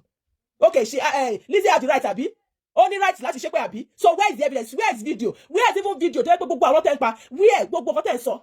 When Lizzy was saying that pé Àbíkẹ́ àti òun wọ́n pé Munirudo àbí gbogbo ẹ̀ ṣé lóòótọ́ ni ṣé Iyabo Ojo ló sọ pé kí Lizzy sọ pé wọ́n pé tí Lizzy pé àbí rọ́tún nìyẹn because Lizzy pé sórí ẹ pause and ponder ó ní òun àti Àbíkẹ́ o kọ́ máa sọ àwọn jọ pé Munirudo òun sanwó ẹ̀ ṣé tòótọ́ ni ṣé Iyabo Ojo ló rán ni ṣé Iyabo Ojo ló rán ni was there no fight between both of you but now you are gang fighting shameless people ní sẹ́mi wọn sọ bá rí àwọn yẹn ẹ máa ní àwọn òkè gang fight o you people mo ti sọ fún yín you are mentally patient the rate colleagues ni gbogbo yìí kan náà ni because upside down ni you never see me now that's why mo máa sọ what I have done in the past pé I supported you I'm not sorry for anything because I stood there I don't cause anybody mi ò ní àràbù mi ò ní sọ pé kìnìkan nǹkan tí bá ti gbọ́ ó ní mo máa sọ. And the reason why I'm saying with my full chest and I can say it boldly, I'm saying what happened, what I saw, what I witnessed on this Facebook, don't share it, that happened between Iyabo Ojo and Lizzy. It's clearly pé Iyabo Ojo, tó bá ti pé bóyá pé kò sí nǹkan tó ti ṣe fún Lizzy, kò sí. Gbogbo 20 years ago tí Lizzy tó ti sọ̀rọ̀, ẹ jọ̀ọ́ torí Ọlọ́run, ẹ má jẹ́ ká bò. Kí ni Lizzy ti rí sọ tí Iyabo Ojo ṣe fún gangan, ẹ sọ. Kí ni Lizzy ti rí sọ pàtó tó rí tó sọ fún wa tí Iyabo Ojo ṣe. Ẹ kàn mọ́mọ́ ni, ẹ fúnra yẹn tún fìyà jẹ. Ibi tí tó bá yẹ máa sọ pé Lizzy sọ pé Iyabo Ojo ní sickness ṣé ojú ò tì yín ni ṣé asal náà ẹ rí ni nígbà tẹ́ bá rí Lizzy àti Iyabo Ojo ṣì ọ̀rọ̀ sọ Iyabo Ojo kò kí hallucinate. You can do it yourself. Go and give us. Go and give her. You can do it. Iyabo Ojo hallucinate. Iyabo Ojo sọ̀rọ̀ kó máa tu. Ṣé ọ̀rọ̀ tí ṣé bí Lizzy ṣe ń ṣe yẹn tó ń sọ̀rọ̀ overlapping tó ń sọ̀rọ̀ bí tí orí bá ti gbọ́nà ẹ̀ ṣé òun náà ni ṣé ẹ̀yin náà dẹ̀ ń bá sọ tó tọ́ pé ìyá ẹ fà gan ẹ̀yin mọ̀ mẹ́kàn ń fìyà jẹ ni. I'm holding myself because I have to. If not ẹjọ ẹ ó di ara yín jàre ẹ ó dára yín ẹjọ ẹ ó dára yín jàre olúwa ló ṣe I like how you are dealing. Can you imagine? It's so painful kó tó ti ẹ̀ ń dùn mí gangan nìyẹn nǹkan tó ń dùn mí tòótọ́ tí mo ti ẹ̀ fi ìjọ tó kọ̀ piss me off lẹ́ni kí ló dé kí ni nǹkan tó dé and even Layo ó sọ specifically pé òun identify pẹ̀lú team AJ team mo rí the likes of state of the art comment tó ń bú Priscilla ṣé ẹ máa gbà wá náà wọn tẹ́ sọ pé wá tá a support pé tó sọ pé I'm not sábà bully team mu ẹ jọ nítorí ọlọ́ ẹ máa gbà wá ọlọ́mọ jẹ́ kí yọ̀ ṣe pé kíní claim you are a learned we are learned team we are kíní kan a mọ̀ pé we are even kíní ṣó yẹ it's barbaric it's just shameful even kankan ọmọ Láyọ̀ tún gbé ọmọ kékeré yẹn kò sí pé kíní kan tẹ́ẹ̀dẹ̀ mọ̀ ṣé ẹ lè gbé fídíò ibi tí Iyabo Ojo ti ń ṣépè fún àwọn ọmọ Lizzy ṣé ẹ ti ẹ lè gbé àwọn tó ń support Iyabo Ojo ẹ gbé jáde ṣé Anamáyọ̀wá ṣé support Iyabo Ojo ni because bá tẹ̀lé àdìsẹ́ irọ́ ti bá ayé yín jẹ́ mo sọ fún pé colleague ní gbogbo yín mẹ́ta colleagues ní gbogbo yín Anamáyọ̀wá tó jẹ́ pé day and night ni ló fi bully fún àwọn Priscilla yẹn nígbà tó ń support Lizzy lẹ́ni yìí ẹ gbà wá ló ń sọ pé ó ní Iyabo Ojo ló rán Anamáyọ̀wá sí òun àwọn mentally patient the colleagues yẹn yìí wọ́n dẹ̀ ń bá gbé ní ojú kòrókòrò wa ẹ gbà wá níbi tá a ti rí nígbà tí Anamáyọ̀wá jẹ́ vice president tó jẹ́ fún Lizzy tó ń support ẹ̀ ń gbà yẹn lẹ́ni yìí wọ́n sọ pé ṣèbí Anamáyọ̀wá ń sọ̀rọ̀ ẹjọ́ kí ló kọ Anamáyọ̀wá pẹ̀lú ọ̀rọ̀ Iyabo Ojo ṣé àwọn náà ti gbà ṣé ẹ rí ibi tí pain nǹkan tó bitterness tó ṣe wọ́n dé wọ́n ti ọpọlọ wọ́n ti gbóná wọ́n ti gbàgbé pé Anamáyọ̀wá ti jẹ́ vice president fún Lizzy tó dẹ̀ support ẹ̀ so now ẹ sọ pé Anamáyọ̀wá ń sọ̀rọ̀ Esabod ń sọ̀rọ̀ ṣé Iyabo Ojo náà ló rẹ́ Esabod ni ẹni yàrá Esabod ṣì ń sọ̀rọ̀ ṣe bẹ́ẹ̀ Esabod ṣe ẹ gbàgbé pé Esabod ó support Lizzy wọ́n jọ jà ìjà ṣẹlẹ̀ and that is why Lizzy ó ń gbé ọ̀tá ọmọ Esabod ṣe pé and that is why Esabod is speaking is Esabod speaking on behalf of Iyabo Ojo kí ló kan gbogbo ẹ̀ nǹkan tẹ́ ò lè gbà ó ní ọ̀rọ̀ tí mo sọ lórí Aládùkẹ́ you want to fight for Aládùkẹ́ you want to fight pẹ̀lú voice note yẹn o ẹ fẹ́ jà fún Aládùkẹ́ o but irú Fọlá yẹn ni kò gbọdọ̀ speak out you want to dominate people want to dominate you want to twist it to your own ẹ fẹ́ kó suit yín ẹ fẹ́ tó bá jẹ́ pé ẹ̀yin ni ẹ máa jáde because you people you think that you have people that can block people nǹkan tẹ́ máa ní ní mind jẹ́ pé ẹ ní àwọn èèyàn àwọn tó máa blog àwọn ẹ gbà nonsense all in the name of can fight because you want to lay the life of children. Yes, now Olori Fọláwẹ́ Ali. Lizzy is in front exactly now. Lizzy wà ńbẹ̀ now. Lizzy wà ní fraka now. Ó wà ńbẹ̀. Even that at the second boy Iyabo Ojo gbogbo they are watching on that G. Ṣebí Lizzy ti kọ́kọ́ wà lórí fraka lórí ṣebí ó wà ńbẹ̀. Ṣebí ó lọ́rọ̀ gbogbo pé Muniru o gbogbo ọ̀rọ̀ tó yẹn ṣebí ó ló kọ́kọ́ ṣẹlẹ̀. Ṣé Iyabo Ojo ti wà involved ni? Ṣé wọ́n kọ́ mọ̀ wọ́n sweep under carpet ni Bukky jáde lánàá pé òun kí n gan fight kí lẹ wá ń ṣe kí lẹ ń ṣe yẹn kí ni ọmọ Iyabo Ojo ṣe fi dẹ́ fi ń bully ẹ̀ gan fight ṣé ọpọlọ wa dàbí ọpọlọ wa ṣe bí ṣó ń gbóná bí tọ̀dọ̀ yín ni ṣó ń gbóná ni and most of yín ẹbítà ìkọ́kọ́ ṣẹlẹ̀ tó bá bí yín tẹ́ bá pera yín lábẹ́ ìyá kí ló ń ṣẹlẹ̀ láyé àwọn ọmọ tó pé ẹ ń lé àǹgà yẹn lórí ọmọ lọ́mọ kí lẹ ń lé àǹgà lórí àwọn ọmọ lọ́mọ fún ṣé èèyàn kan ló kó bá yín ni you can ẹbẹ Ọlọ́run náà lórí àwọn ọmọ yín ẹbẹ Ọlọ́run lórí àwọn ọmọ yín sínú yóò bá dùn eléyìí tí ò bá nínú yín Ọlọ́run sì wà níbẹ̀ tó ń fún ó ń ṣe bẹbẹ ó ń ṣe ìyanu gidi ó wà lórí ìtẹ́ you don't have to if something is not happening for you you have not gotten something you don't have to be bitter ẹbí Ọlọ́run á ṣe tiyín náà Ọlọ́run á ṣe pàṣẹ fẹ́ wá fún ìyá ẹ máa lọ fún ìyá okay ìyá lọ fún ìyá kí ló dé mo ti mọ̀ tí mo ṣe rí kíní ẹ lórí Insta blog báyìí mo sọ pé Láyọ̀ máa gbé ni that Láyọ̀ is so bitter ìfọ̀ tó bá sọ pé Bukky ló wà bẹ́ẹ̀ tó wá ń disguise tó align rẹ̀ pẹ̀lú AJT máa sọ pé ẹni náà kò ṣe ọ̀rọ̀ sẹ́ni tó sọ bẹ́ẹ̀ máa sọ pé wọ́n gbára mu tòótọ́ ẹni tó wà bẹ́ẹ̀ gbúdọ̀ má jẹ́ pé nǹkan no agẹni tó wà bítà gidi tí something ẹgbàá gbogbo rádàrà gbogbo irọ́ ló pa gbogbo ọdún tó bá sọ pé òun lọ fún ọlọ́dún kankan sàkámàjẹ ni gbogbo àwọn ọdún yẹn tó bá jáde wà á rí wọn wá jáde I am in my office I'm in my office now I'm checking irọ́ ni kò sí ọ́fíìsì kankan kò sí ọ́fíìsì irọ́ ni wọ́n pa ikọ́ tí mo wú nìṣẹ́ ló máa crop ẹ̀ wo ọjọ́ tí mo ń ṣe show ìjọ́ tí mo ń ṣe show mi ò dárúkọ anybody mi ò dárúkọ Àbíkẹ́ o mi ò dárúkọ o and one of them crop mine. I was talking to Lizzie ibi tí mo ti mọ̀ pé these people are really they are mentally deranged patient kini kankan náà ni mi ò bú àwọn tó wà mentally whatever but so mo nǹkan tí mo fi sọ bẹ́ẹ̀ ni pé tí o bá sick ni I was not even mentioning Àbíkẹ́ I was talking to Lizzie and not the crop tí mo ti wú kọ́ yẹn ìgbà pé tó ẹ oh God ìgbà pé bully mi ò this person have once ibi tí ẹ ní empathy dey tí ẹ ní wo pé this person have once supported you ní wẹ̀ ìwò rárá ẹ máa sọ pé olúwa ló èṣù ló lè ṣe she don't even know how to talk but ẹ máa ń wò màmá wò pé ṣé èèyàn náà gbogbo èèyàn náà ni wàá gbádùn bí tọ̀dọ̀ yín she don't know how to talk but you people are you are ailing ṣé mi sorry mo ní kọ́ thank God pé mi jẹ́ kí kíní ẹ̀ wọ̀ mí lórí ìgbà kí wá lọ ṣú ara mi fún yín àbí kí wá lọ gbé kíní kan ẹ máa ailing olúwa ló lè ṣe is a good person is a nice person she do it but ní ìsìn olúwa ló lè ṣe èṣù ló lè ṣe kíní kan ọmọ máa sọ bẹ́ẹ̀ tó ń datọ́ ẹ máa gbà wá èmi ṣe hyping wo orí èmi ni n bá sọ̀rọ̀ tán nísìn I will say the truth I will be here so true inú mi máa ń dùn pé mo ń sọ tòótọ́ ni even ẹ̀yin gan mọ̀ pé I'm one of the person lára àwọn tó ń sọ tòótọ́ èmi ò ní bá wọn ṣe màgòmágó parọ́ àbí rárá bú máa sọ nǹkan tí mi rí ò ní rí mi díẹ̀ kí n máa bá wọn àràbù àbí máa sọ èmi o because mo lọ́jọ́ ọ̀la mo ní conscience mo ní empathy mi ní bá wọn sọ rárá mi ò ní bá wọn sọ ẹ̀rọ bí hyping wọrí tèmi ni ní ìsìnbá ni mo ṣe èṣù ló lè ṣe kíní kan kákó wọn ti rí picture mi nísìn wọn ti máa fi yẹn threaten mi máa pé ẹkọ máa threaten yàn wọn máa pa mí lẹ́nu pé if you are threatening me that you are blood you don't know me you are dragging me you want people to come for because you want people to talk you will be dragging me the person that once supported you that cried I cried there was yes maybe 4 5 6 8 7 years or whatever tó ṣẹlẹ̀ kẹ́kùn mi I cried because when they were saying Timi let you do this whatever I cried say don't bully children ẹ̀yin lẹ bully lẹ́ni ẹ bully èmi ẹ bully àwọn ọmọ ẹ bully ọmọ ẹ blog Omo Iyabo Ojo and someone is saying that she's identifying with agency and bully and tomorrow you people you claim to sorry they are mentioning why won't anybody mention your name you mention now mention you are saying you children you people that won't support your kids so what happened today what happened kilo shele even the Iyabo Ojo herself did not offend you and the thing me sọ ni pé Lizzy should stop bullying children ni kò sí mo sọ pẹ̀lú fún akẹ́kọ̀ọ́ tó bẹ́ẹ̀ kò ṣe bẹ́ẹ̀ mi ò ní sọ̀rọ̀ fún chet mo sọ pé Iyabo Ojo ṣe nǹkan fún Lizzy kò ṣe nǹkan fún because ó dì mú pé láyé ó ní fìyà jẹ Fọlá olóka Lizzy ò lè get over it olóka lára because you will see Lizzy now she also is bitter she wants to ó fẹ́ ọlọ́mà ló máa yọ Fọlá tí ó bá yẹ pé Fọlá gbé ọ̀rọ̀ yẹn wá dọ́kàsì gbọ́rọ̀ ẹ̀ ń gbà ẹ̀ do you know this kind of Lizzy bí ẹ ṣe rí bó ṣe ń ṣe yìí tó ń pe orúkọ àwọn ọmọ tó ń pe déètì àwọn ọmọ ẹni tó ní ìkà tó jẹ́ pé ìkà wà nínú ẹ̀sùn yẹ́sẹ̀ that she's so bitter you know that kind of bitterness tó ń pe déètì àwọn ọmọ ṣe máa rí Fọlá ni ṣe máa rí ni irú wọn ní gbọ́rọ̀ Fọlá mọ́ because nǹkan tí ní Iyabo Ojo ṣe yẹn kò lè get over láyé ẹ̀ tó máa fi kú ó wá lè frustration yẹn a máa pọ̀rọ̀ òun bẹ lọ́run kọ́ máa kọ́ tó máa bá kú ṣé gbogbo ẹ̀yin tẹ̀ ń support ẹ̀ ṣé àwọn ọmọ yìí ni kó wá jẹ ambassador prime minister gbogbo Nàìjíríà gbogbo àgbáyé ni ṣé àwọn ọmọ yìí ni kó kù ni because ẹ mọ̀ nǹkan tó ṣẹlẹ̀ ẹ mọ̀ ni tó gbẹ́jọ́ wa ó ní mo sọ pé gbogbo ẹ̀yin tẹ̀ ń support ẹ̀ kí ẹ máa pinnu ẹ̀ gidi ẹ máa pinnu ẹ̀ Ọlọ́run yes ẹ máa pinnu ẹ̀ because ẹ mọ̀ nǹkan tó ṣẹlẹ̀ and you people are constantly blogging Omo Iyabo Ojo ẹ máa pinnu ẹ̀ because ẹ mọ̀ pé rọ́ ni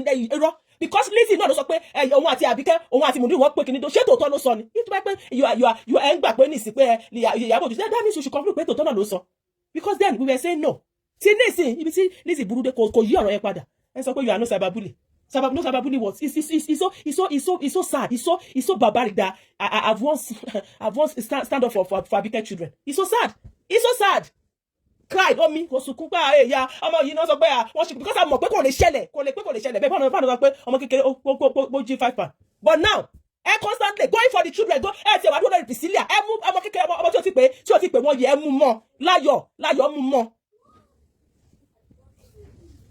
láyọ̀ tó bá ní ọmọ di measure tó fi ń ṣe fún ọmọ yìí bẹ́ẹ̀ ni bó ṣe máa rí fún ẹnìyẹn I can see yeah ó lè rí mi tó rí mi pẹ̀lú ọmọ lọ́mọ ó lè rí mi even àwọn tó tẹ support Iyabo Ojo àti rí measure tí wọ́n fi lọ fún ọmọ Lizzy ẹgbẹ́ jáde wọ́n fi measure ìdíwé tẹ́yìn fi blog rẹ̀ Priscilla pẹ̀lú ọkọ yìí àbọ̀ ìgbà tí bí bàbá yẹn wá kọrin kò sí bẹ́ẹ̀ ṣe gbé láyọ̀ ó gbé gbogbo kí ló ṣe kí ni nǹkan tó ṣe kí ni nǹkan tó fà á you are tó máa sọ ẹni she's a blogger ẹni they are blogger tó máa gbé ọmọ Àbíkẹ́ tí wọ́n gbé ọmọ Bukky Jesse ṣé á sọ pé they are blogger ṣé ó dá bẹ́ẹ̀ pé àwọn ọmọ tí yàn ti support lójú ẹ̀nà kí yàn dẹ̀ wò pé kọ́ máa ṣe bẹ́ẹ̀ fún because wọ́n dé reason mo fi call out ni pé because Layo identify pé AJ team lòun ó sọ bẹ́ẹ̀ that means under umbrella Abike Jagaban. And the reason I'm speaking now, a blogger lawa náà, so what about we will talk now. Koda, people you have lost the echo, that no, kile. Let's on now. Warrior Lizzie. Oluwalese, please understand that AJ doesn't have control. No, I will not take that, man. Does not have control over what that bastard is doing. AJ is not happy about. I will not take that, man. Deal with this, man. I will not take that. Because even of recent, Abike Jagaban made mention of Layo. That means she's visiting that page.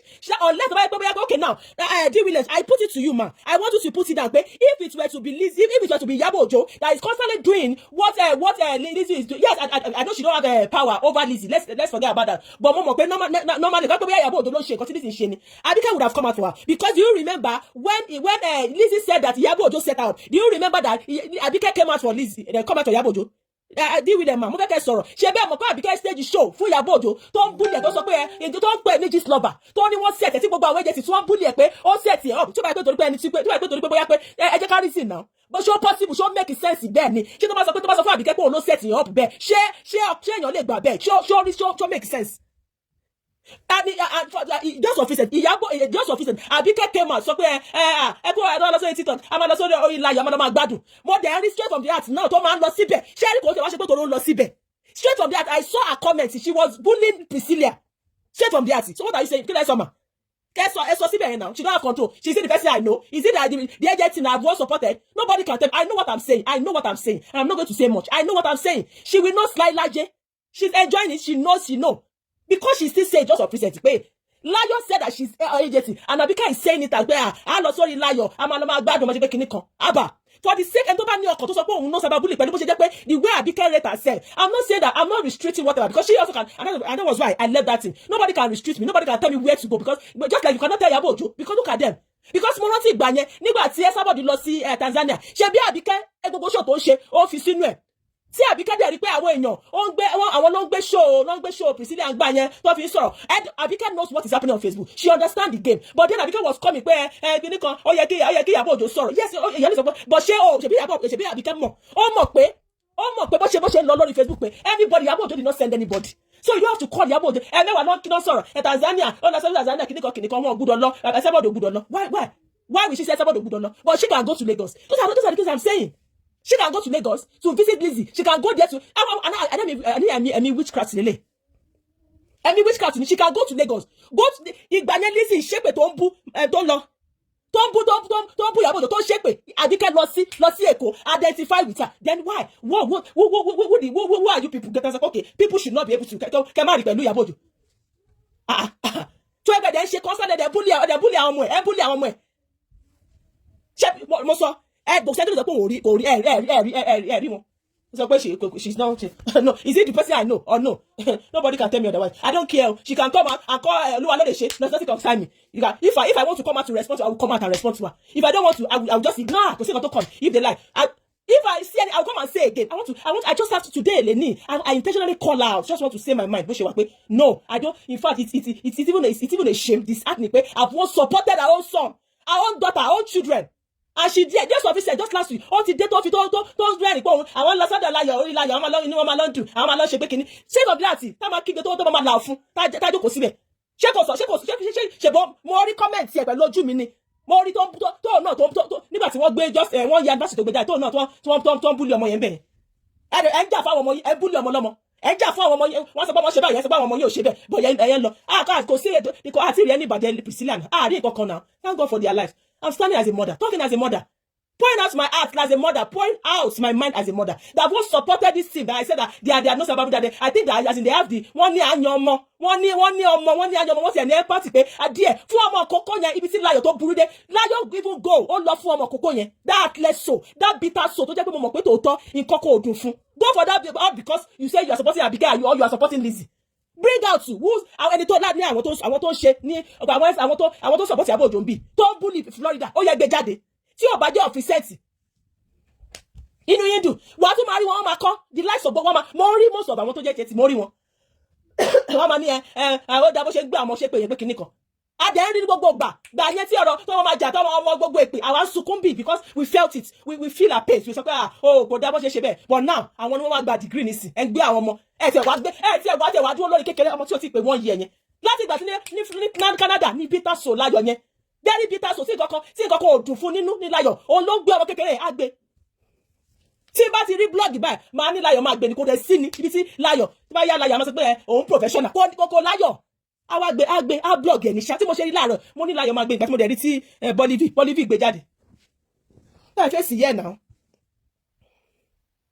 because you say Abike hate Iyabo Ojo because she saw why will she hate Iyabo Ojo because she saw with Toshi àti Wonola why will she hate Iyabo Ojo because she don't go she went to this is arakoti mo sọ nìyẹn arakoti mo sọ until you people leave that spirit of witchcraft you go to Lizzy mama lọ fún lé ọlọ́sọ̀dọ̀ Lizzy aláṣọ àdúrà lọ Olúṣọlá lọ who the hell are you people now ta ló ní ẹ̀yin lè lọ táwọn èèyàn mi lè lọ arakota mo bí question now kí lẹ ṣe ìrádàtà fáwọn èèyàn ni ṣé ẹni britain wọn ni ṣé ilẹ̀ fún wọn lẹ́mìí tí wọ́n mí ni ṣé Iyabo Ojo ṣé ó jẹ́ family yín ni ṣé kí ló kàn ìpé Iyabo Ojo gbọ́dọ̀ ṣe pẹ̀lú àwọn èèyàn ṣé Iyabo Ojo mọ̀gbà tí ẹ ti ń jà ìjà tẹ́ ń jà láàrin ẹ̀yìn àti Wonuola àti Òòṣà ṣé Òòṣà nígbà tẹ́ dá tìmọ̀ èjè tì nílẹ̀ tẹ́ ti jọ wà pọ̀ láti jọjọ́ ṣé Iyabo Ojo ló bá yín dálẹ̀ ni come on so why will Iyabo Ojo ṣe okay mo sọ pé ẹgbùdọ̀ rí Wonuola pẹ̀lú Iyabo Ojo you people should allow people to see their space if you want that you went to Lizzy why Lizzy was cursing heavily gbogbo nǹkan tó ṣe you went to Lagos you identify with her you sit down with her who the hell are you people now wọ́n ṣe máa ní pé káwọn èèyàn má ṣe.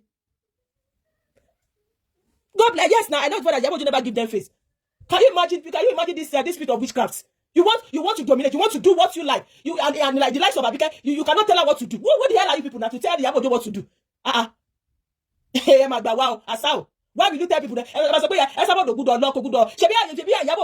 If she want to identify with Esabod, she needs to identify. If we any ten sorrow, she be ati pari da pẹ̀lú Esabod rí. Ìgbà tẹ́ ń jà ní gbogbo yes yẹn. Ṣé bí ìgbà kan wà tó sọ pé ìyá Esabod oye wá pẹ́ láyà bí Esabod olúwo lẹ kan gbà yẹn. Ẹ parí ìjà pẹ̀lú Esabod gbà yẹn náà. Ẹ parí ẹ̀ tí gbogbo ẹ̀tú ẹ ṣe ìgbà tó ṣe àjà tó ṣẹlẹ̀ jọ lọ sí Èkó ẹjọ́ ṣe gbogbo ẹ̀. So why? Àwọn spirit me okay like it sincerely. We should this is the truth. Oh, tó máa ń kọ̀rọ̀ people not want to I don't care. If you like it, blog, go and look for whatever. I don't care. If I should talk about mo ti ekilo cut me, I will just go. Get with me. Anytime that's why I'm padà wá. I don't have time. But the truth must be told. We should be able to say the truth. Don't hold anybody. Allow people. Iyabo Ojo ogudo ya photo pẹ̀lú kini kan ìgbà tẹ́ rí bẹ̀rẹ̀ Alabike yeah Asho is the one that is sending them out is the one that come on now ṣe are you sick ni ṣe rí ìgbà tó ṣẹlẹ̀ ni ṣe bá Alabike tí kọ́kọ́ lọ sọ́dọ̀ Lizzy tẹ́lẹ̀ ṣe ìgbà tẹ́ rí Lizzy ìgbà àwọn kan ṣe tó lọ ṣẹlẹ̀ because Lizzy èmi ò lè sọ pé Lizzy lórí yín because èyí kankan náà ni gbogbo yín ìkan náà ni yín ẹ mọ̀ kan tẹ́ ẹ ṣe ẹjọ́ kan Lizzy kan náà ẹjọ́ wà lọ́gbà ni ẹ mọ̀ because Alabike ẹ mọ̀ bó ṣe ṣẹlẹ̀ ṣe Iyabo Ojo yes now tí Iyabo Ojo bá ṣe ó ti kú sọ fún yín ó náà wà petty ṣebí ẹ ṣe pé fún ọ̀tọ̀ ọmọ ni ló bá gbé nǹkan tó máa jẹ iye tó yẹ kó máa jẹ́ pé inú yín á pòpọ̀ ṣe because àgbàdẹ ti rí pẹ̀lú Alabike nìsí ṣebí ẹ gbádùn ṣebí ara yóò balẹ̀ wàhálà ìdààmú tó fẹ́ kọ ẹni tó fẹ́ kó yín sí gangan ló ti ṣe fún yín nẹ because wàhálà tí Iyabo Ojo fẹ́ kẹ́ ẹbẹ̀ sí máa kí inú ibẹ̀ sí máa pòrúurú kẹ́ máa rí kẹ́ máa lọ sílẹ̀ kẹ́ máa yàgbẹ́ nǹkan tó ṣe fún yín nìyẹn and that is the best thing to do for you ṣebí ẹ lẹ́ṣẹ́ sọ pé ẹgbọ́n ni ṣe sọ pé ẹ gbádùn ni ní ìsìn sọ pé oh so is the one pẹ̀lú kí tọrọ ti Lizzy sọ ẹ ṣe mú mo sọ fún yín ẹ ṣe gist lover sorry is a gist lover Olórun Àbíkẹ́ Alábìkẹ́ come on now ṣé ẹ máa sọ pé kí ẹ no wà control torí pé Iyabo Ojo wà controversial ó wà controversial báwo ẹ̀yin ò wà controversial tẹ́ ẹ support Lizzy tẹ́ ẹ bá blog àwọn ọmọ ẹ̀ tẹ́ ẹ bá blog àwọn Iyabo Ojo tẹ́ ẹ blog ọmọ ẹ̀ wà controversial ẹ jọ̀ọ́ torí ẹ ṣí ọpọlọ kẹjẹká ẹ kó padà kẹjẹká gbọ́n lórí Facebook rí you are not cyber bully ẹ support ẹ bá bully ọmọ ẹ bá bully ọmọ ẹ sọ pé ẹ wà controversial kí ló mọ ẹ ṣe fún yín so òun wá ya photo pẹ̀lú kíní sọ òun ló wà controversial ẹjọ́ ẹjẹ́ gbẹ́nu ìsọ̀kẹ́jẹ́ ká gbọ́n lórí Facebook jàre ẹkó ṣì dànù so you people you think you have the power ẹ̀yin ní kíní who are you people ṣé gbogbo náà láti rí gbogbo àrí ìtàn kí lẹ jẹ́ àwọn abẹ́rẹ́ ní ìsọ̀rọ̀ pé who are they èṣù ló lè ṣe ó sọ pé kí n sọ bí ẹni tó ń játọ́ ó ti ń bá játọ́ tí ń bá sọ tòótọ́ ni mo like ẹ̀ bẹ́ẹ̀ kí wọ́n sọ̀rọ̀ tí mo fẹ́ sọ mo like ẹ̀ because ọ̀rọ̀ ẹ ti ń gbé mi nínú láti jọjọ́ tí mo ṣe ń játọ́ ẹ̀ mo like ẹ̀ ẹ kó padà gẹ́gẹ́ ká gbọ́n lórí Facebook máa ṣe pé kíni you want to dominate because you are saying ẹ ti wá di from we are not cyber bully to we are the real bullies so ẹ fẹ́ dominate sí àbí that is why you are going for continue going for adult afẹ́ máa lọ fún ọmọ ẹ mo kúkú mọ̀ láàrin náà lẹ́kúkú máa jẹ pa yẹn àárín ayé lẹ́tí ń jẹ pa ọmọ ọlọ́mọ kúkú rí ẹ lè di ẹsẹ̀ mú kó máa rìn nílé ọkọ ẹ dẹ̀ lè di ọmọ ẹ máa sunkún lóde tó máa blog náà ni ẹ máa ṣe ẹrọ yẹn láì lójútì ọmọ kékeré ọmọ ọnu yín ọmọ táyì náà lẹ́bi ó ṣorí lójú yín ẹ jókòó síbẹ̀ ẹ làdí ẹgbẹ́ ara yẹn láì lójútì tó bá jẹ́ mọ́ ẹ jókòó síbẹ̀ ẹ ń blog ọmọ kékeré ẹ ń troll ẹ̀yẹn láì lójútì ẹ jókòó síbẹ̀ most of yín àwọn ọmọ yín ẹ lọ́mọ 21 ọmọ ọdún mélòó ni Priscilla Priscilla, I think Priscilla is 23 or 24. Ọmọ 24, 25. Ẹ ń troll ẹ̀. Ọmọ tí ó ti pé ọmọ 6 months. Ẹ ń troll ẹ̀. Ẹ lọ máa káàkiri ẹ̀yẹn àgbàyà tẹ́. Tó bá yẹ máa sọ pé we are learned person. We are in the UK. We are a professional devotional my foot. Ẹ máa troll ẹ̀. Ẹ máa troll ẹ̀. BBC Lizzy náà tí ò lójú tì dé. Aláìlójú tì dé. A máa claim. I am a millionaire. I'm a paradise. I'm a continental. I'm a Florida. A máa troll ẹ̀. Kò sí nǹkan tí Lizzy ò kì í sọ tó bá. Ó máa troll ọmọ yẹn ni. Tí ẹ lójú tì dé. You are not cyberbully. You are trolling that young girl. No cyberbully, trolling that young girl káàkiri. Ẹ troll ọmọ ẹ̀ kò sí nǹkan tẹ́ kí n gbé jáde. You shameless. Like, hide your face in ashes. Ẹ dojú yín. You lost your integrity. You lost here. You people, you are go and just get out. Go pakuro. Kúrò lórí Facebook fún wa. Can you imagine? Ẹ troll ẹ̀ kò sí nǹkan tí láyọ̀ yẹn kò sí. Ibẹ̀ lè má sọ pé ó ń troll ọmọ yẹn ni. Ẹ troll ẹ̀ ẹ̀yin àgbàyà. Most of you can give back to ọmọ yẹn, give back to ọmọ yẹn, ẹ troll ẹ̀, shameless. Tó bá yẹ máa sọ pé àwa níṣẹ́, àwa nìkan, àwa UK níṣẹ́. Ẹ troll ọmọ kékeré yẹn. Me, I go to her Instagram. I'm so happy because I have a 14 years old girl. I look at that girl. I'm so happy. I want my children to be fulfilled because I saw fulfillment. You are so. Wàhálì Priscilla, ní smile. Ajẹ́niẹ́ now. Ajẹ́niẹ́. Ìyá ajẹ́niẹ́ tó bá rí ọmọ tí ó rẹ́rìn tínú ẹ̀ dùn smile. Wàá rẹ́rìn. Wàárí ẹ̀rín. It's not about Iyabo Ojo here. But when you see Priscilla, you smile. You smile. Because because mo fáyọ̀, mo ní lórí ọmọ mi. I have ọmọ mi àgbàlagbà 14 years, ó máa pé 15 years. Mo láyọ̀ lórí ọmọ. Inú mi dùn. Mo dẹ̀ fẹ́ rẹ̀, mo fẹ́ lọ, máa rí inú ẹ̀, wàá smile ni. Ajẹ́niẹ́ tó bá rí Priscilla tinú ẹ̀ dùn, inú ẹ̀ bitter. Something, so show me that mother tó rí ọmọ ẹ̀ tinú ẹ̀ bá sọ pé bá mi sọ nǹkan, bá lè sọ whatever tó bá ṣẹlẹ̀ láyọ̀, má sọ pé láyọ̀ lórí ọmọ. Ó ní. Olóṣè Lizzy, I'm telling Lizzy sọ mi pé something is going well for her. Láyé mi ò ní gbà. Mo ti bá sọ kíní ti pẹ́. Àgbàdo mi ti ń sọ̀rọ̀ láti almost 6-7 years ago. Mo ní ìwọ tó ń constantly tó bá ti ń bully ọmọ kékeré. Mo ní láyọ̀. Mo sọ pẹ̀lú fújẹ́sì mi, láyọ̀ lórí ọmọ. Ó ní nǹkan kan go on lórí àwọn ọmọ fún ẹ. Because why? Even ìgbà mi tó tún wá lédè. Tí ẹ̀gbọ́n tó bá ti wá bú ọmọ ẹ̀gbọ́n mọ́ kan sọ ni o. Tó bá wù ẹ̀ kó dáhùn, but tó bá ti wá wò pé no. I am fulfilled. There's everything going good thing going on. So you not want to like respond, and that is what is happening to Iyabo Ojo. Kíni kò ní dúpẹ́ fún. Kíni kò ní dúpẹ́ fún. Èyí lẹ́wọ́n ní kò sí nǹkan. Let's have a stay true for Lizzy because they have scores to settle. Because Lizzy has once went to Mama to fight for her, and she has once went to Dorcas. God bless you, Adekan. Because tí mo sọ gangan nìyẹn. Only scores láti settle. Ẹ wọ́n sọ pé ẹ ṣe bí Lizzy. Ṣe bẹ́ẹ̀ sábà dùn wá fún Lizzy. Ṣé etí yín ojú yín? Ṣé ẹ ti bẹ́ẹ̀ rí o ṣe bẹ́ẹ̀ lálẹ́ ẹ̀ ń gbọ́ ẹ mọ̀ náà? Ṣé bí nǹkan kan ṣẹlẹ̀ ẹ mọ̀ ẹ̀yin náà mọ̀? Ibo ni grandma Florida ti wá ṣé kò sórí Facebook ni ṣé ìwé wetin dey happen kí ló ṣẹlẹ̀ ṣe bẹ́ẹ̀ mọ̀ ẹ kàn mọ́mọ́ in that frustration yín nítorí pé because Abike sọ Iyabo with one ọ̀la ṣé Iyabo Ojo and Abike ṣe were they friends kápọ̀ ọ̀rẹ́ ni wọ́n ní sí àti pé bóyá and I could remember then when Abike was staging show for Iyabo Ojo said and I love you Abike o pé àwọn love ẹ pé òun ló máa ń wo show ẹ. You know when she was, the day Abike lost on Instagram, and she was challenging Iyabo Ojo to because you thought that you have people that to help you to attack her, because you want to support Lizzy to attack her. And thank God she did not respond. She just she your content. Thank God because you people you want to really drag her. Thank God she no sense of that. And that liar now and said Iyabo Ojo said she can bully anybody that offend her. Liars Iyabo Ojo. And that liar now said Iyabo Ojo said she can bully any. Can you imagine? Only she can bully anybody. Share Iyabo. Thank God. Thank you. As Iyabo Ojo bully Abike. As Iyabo Ojo bully Emma that no. Yàrá nǹkan tí mo sọ nìyẹn. Ṣé ó bully ẹ? Ó lọ sọ pé ṣé ó bully tiẹ̀? Tí ó bá ní pé máa bú ẹni tó bá bú mi padà. Ṣé ó bú ìwọ láyọ̀? Ṣé Iyabo Ojo bú ẹ? Because ọ̀rọ̀ yẹn ẹ try láti twist ẹ fún wa. Máa bully ẹni máa bú ẹni tó bá bú mi padà. Ṣé ìwọ bully ẹ? Ṣé ó bú? I pack on for a living. Dale. I pack on for a living. Sincerely, I'm just no. I just have to say my mind out today. Shaking it for me. I know now. If it have that support, that support. Kilo de. Then also pé wo wà ńbẹ̀. Ade ẹ sọ pé ẹnìkan gbọ́dọ̀ ṣe pẹ̀lú èyàn kan. Ẹ̀rí èyàn kan ẹnìkan gbọ́dọ̀ ṣe. Because you saw Alabike, because you kidiko. So that means Iyabo Ojo is what. Ṣé wọ́n lè sọ̀rọ̀ ẹ fẹ́yìn náà. Ìgbà tí Abike lọ sí ọ̀dọ̀ Lizzy. Ìgbà tí àwọn aláṣọ àdúrà Yusuf Olúṣọlá. Ṣé bó kàn ní conscience mo máa sọ fún ẹ ní conscience. Ṣé Iyabo Ojo ṣe sí mama. Ṣé Iyabo Ojo ṣe sí mama because this is ama pariwo ẹ̀yin náà ẹ máa bully ọmọ Iyabo Ojo.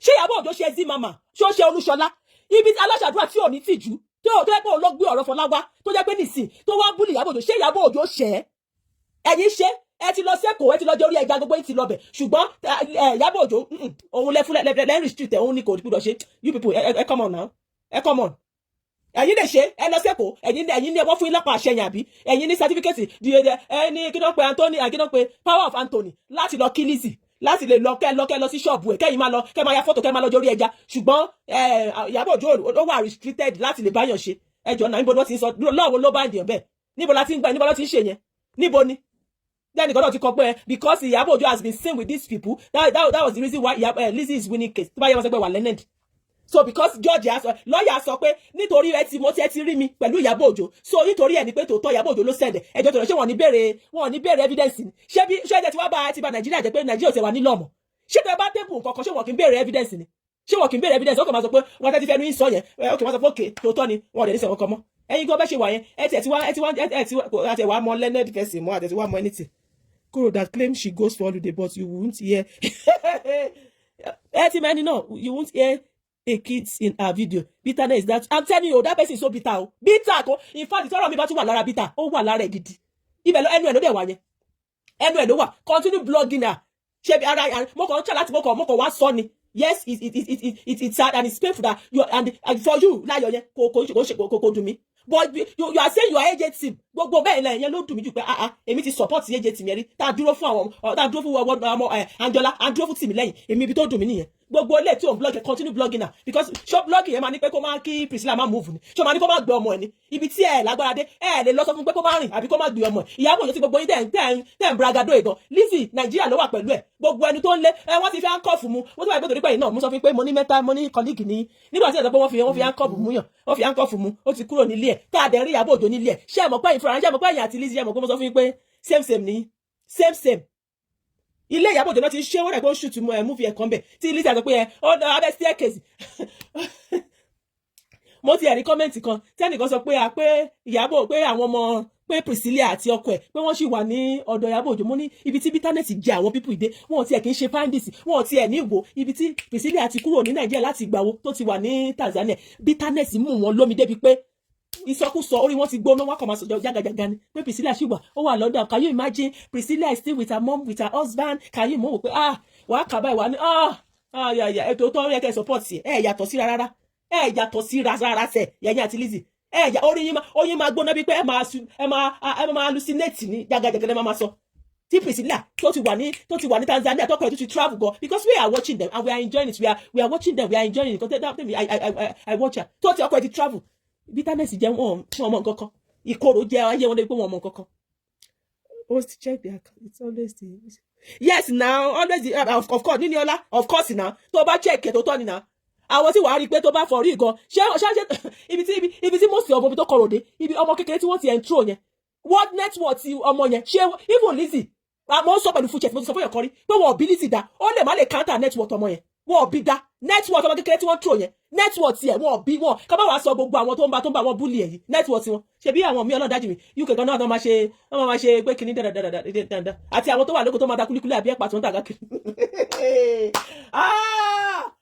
wọ́n máa kúlíkúlí máa so kúlíkúlí pọ̀ àti pọ̀pọ̀fù àti àwọn yẹ́rìngà asabari ṣé wọ́n network tí ọmọ kékeré tí wọ́n tró yẹn ṣé wọ́n bí wọn da network tiẹ̀ ṣe báwọn ṣe bí kúlíkúlí ni wọ́n di kókóró máa kọ orúkọ sí lórí máa ṣe pátì wọ́tẹ̀ káàkiri àwọn aláàlójútì ibi tí bitterness ṣe wọ́n dé nìyẹn náà afọmọ ìmájẹni tó ń di kókóró a máa dìípọ̀ pẹ̀lú ẹ̀pà àti gàrí a máa sọ pé wọ́n fi ṣe pátì ìwọ ni wọ́n máa tró ọmọ kékeré wọ́n bí most of wọn dà network ọmọ yẹn ẹ wo network ọmọ yẹn ẹni tó ń di kókó tá máa dìípọ̀ wọ́n máa di kókóró máa ṣe tó ń ṣe bóyá àwọn bá wọn ṣe influencer káàkiri báyìí tó máa fún ní 50 euro fún ní 50 euro àbí fún ní 20 pound kó bá fi polówó wọ́n máa tró lẹ̀ ẹ gidi kan máa pẹ́ wà á rí kọ́mẹ̀tì ọkọ̀ wá sí rẹ̀ náà ọ̀pẹ́ ẹ̀wẹ̀lẹ̀ wọ́n di kókóró pọ̀ wọ́n di ẹ̀pà pọ̀ wọ́n di pọ̀ wọ́n kọ orúkọ sí ẹ̀wẹ̀ pátí o ẹ̀kíní kan wọ́n máa ṣe àbẹ́ẹ́gì àwọn ni wọ́n máa rí tó kílíkì lórí most of wọn dẹ́ gan most of tí wàá rí wọn pé àwọn eléyìí ò lè irọ́ ni náà network tiwọn because ẹni tó dùn fún tẹ́kẹ̀jà lè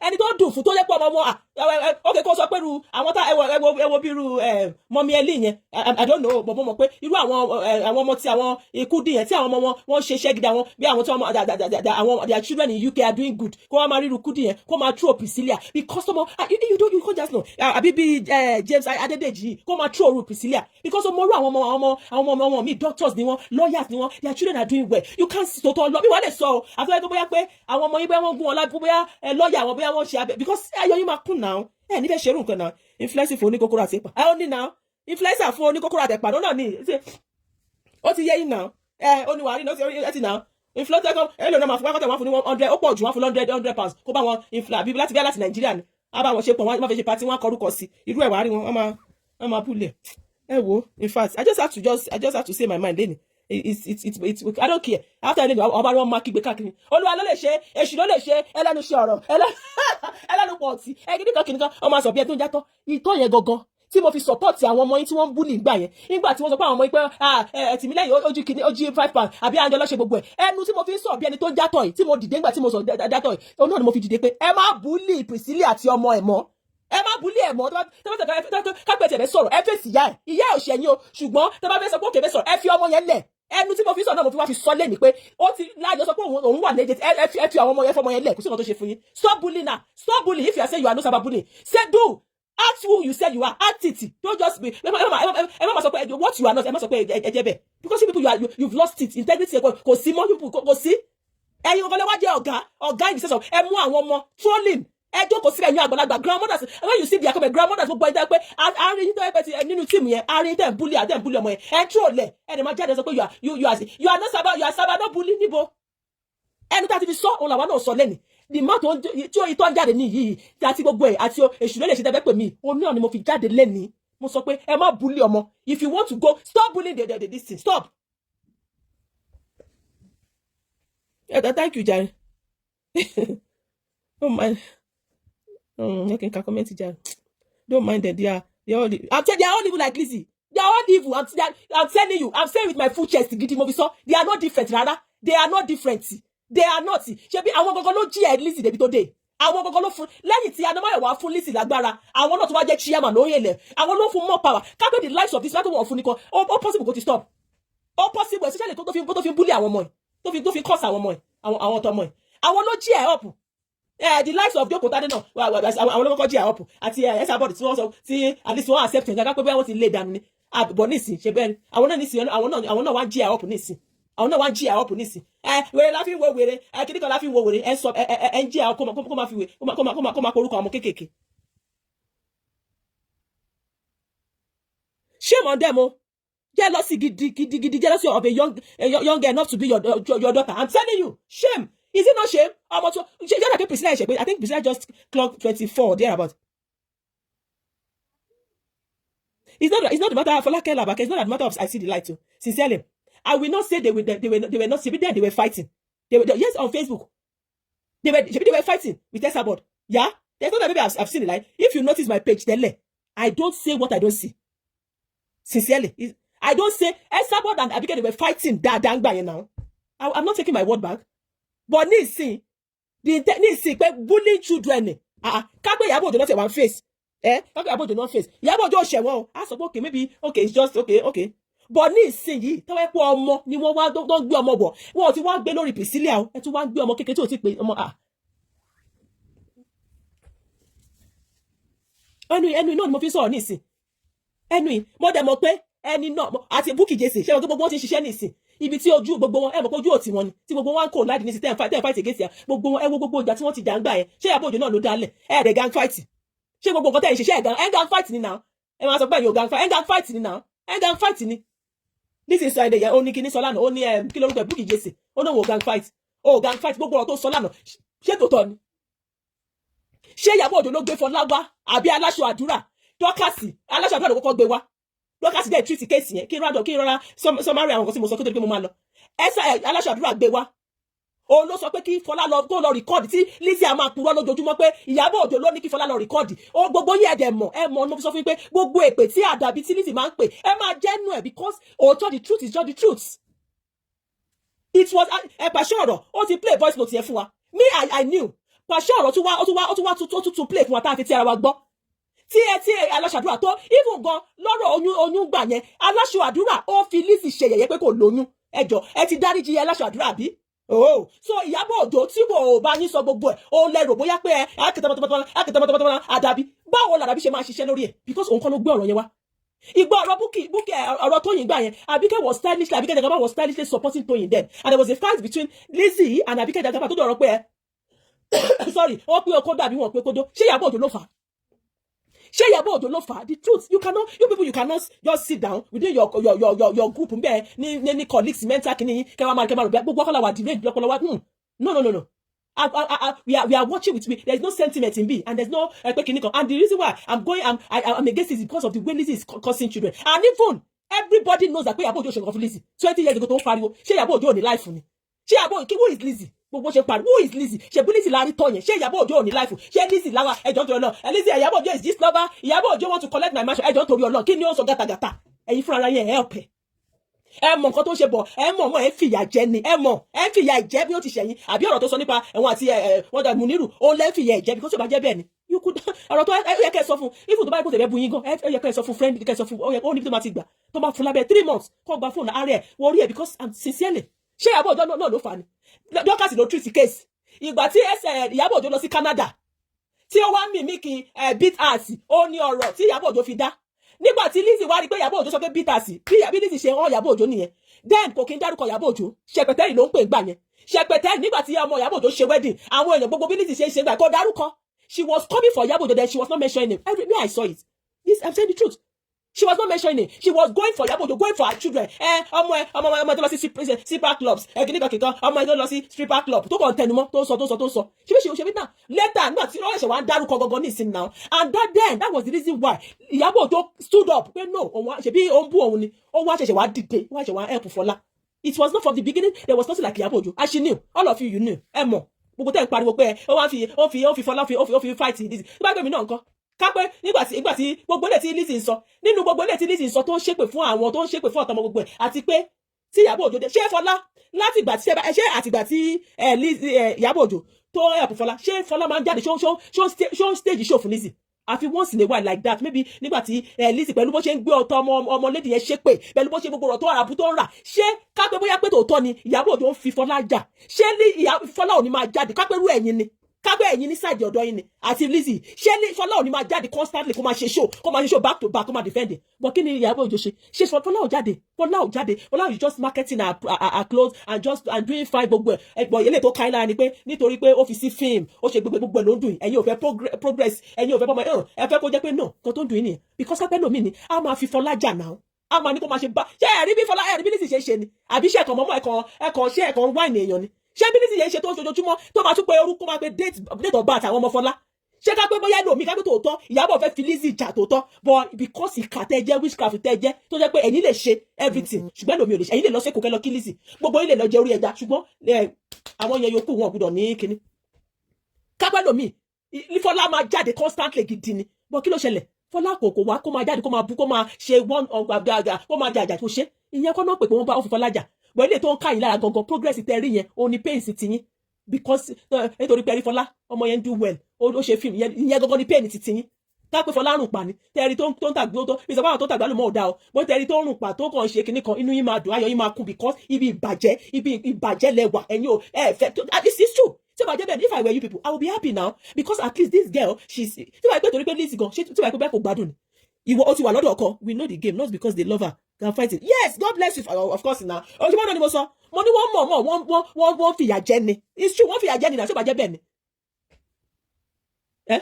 because Lizzy nìsí ìwọ ló wà lọ́dọ̀ ọkọ ìwọ ló ń fẹ́ ọkọ lójoojúmọ́ ló dẹ̀ pariwo pé California ó ní California ó l'Abuja ó ní ó tún ní Ìbàdàn níbo lọ́dọ̀ ó tún níná ìwọ ló ó sì ní 4 corner of this gbogbo Nàìjíríà onílẹ̀ ó ń ta gold ó ń ta aṣọ gbogbo ṣọ́ọ̀bù olówó àwọn aṣọ tó wọ̀ 10 million àwọn yẹrígẹ̀ 100 million still no these people did not tell you that still no you are the one that ò ní fọkànbalẹ̀ and Bukky jáde lánàá ó ní Iyabo Ojo ó ní thick skin ó ní mo fi mọ̀ pé mo ní wọ́n fìyà jẹ Lizzy ni wọ́n fìyà jẹ burúkú wọ́n nù ẹ́ pàṣọ ó ní wọ́n fẹ́ blọ́ọ̀gì fún ẹkú ni wọ́n fìyà jẹ débi pé because nobody has to tell me pé ìwọ gangan Lizzy between you and Iyabo Ojo Iyabo Ojo kò mix ìwé ìtìgbà tó ṣe ṣó gbà yẹn ìwọ ló ń sọ̀rọ̀ Iyabo ló pa á jàrá Iyabo ló jẹ́ kó tọ̀ gbogbo ẹ̀ tó bá sọ and it's not funny you think it's funny it's not funny gbogbo ilé tó sọ bóyá lójú ọbẹ̀ cruise ló ń jẹ́ fẹ́ ẹni tó bá nífẹ̀ẹ́ tó ní empathy a máa káànú ẹ̀ ní Lizzy a káànú ẹ̀ pé ọkọ ẹ̀ gan ọkọ tó fẹ́ Lizzy gan I'm telling you sincerely kò sí bí ọkọ ṣe lè nífẹ̀ẹ́ ọ àti báyìí pé bóyá pé show tí Lizzy ń ṣe yẹn bóyá ó ń rí owó ń bẹ̀ bóyá ó fi ń tọ́jú family yẹn tí ò bá jẹ́ bẹ́ẹ̀ ni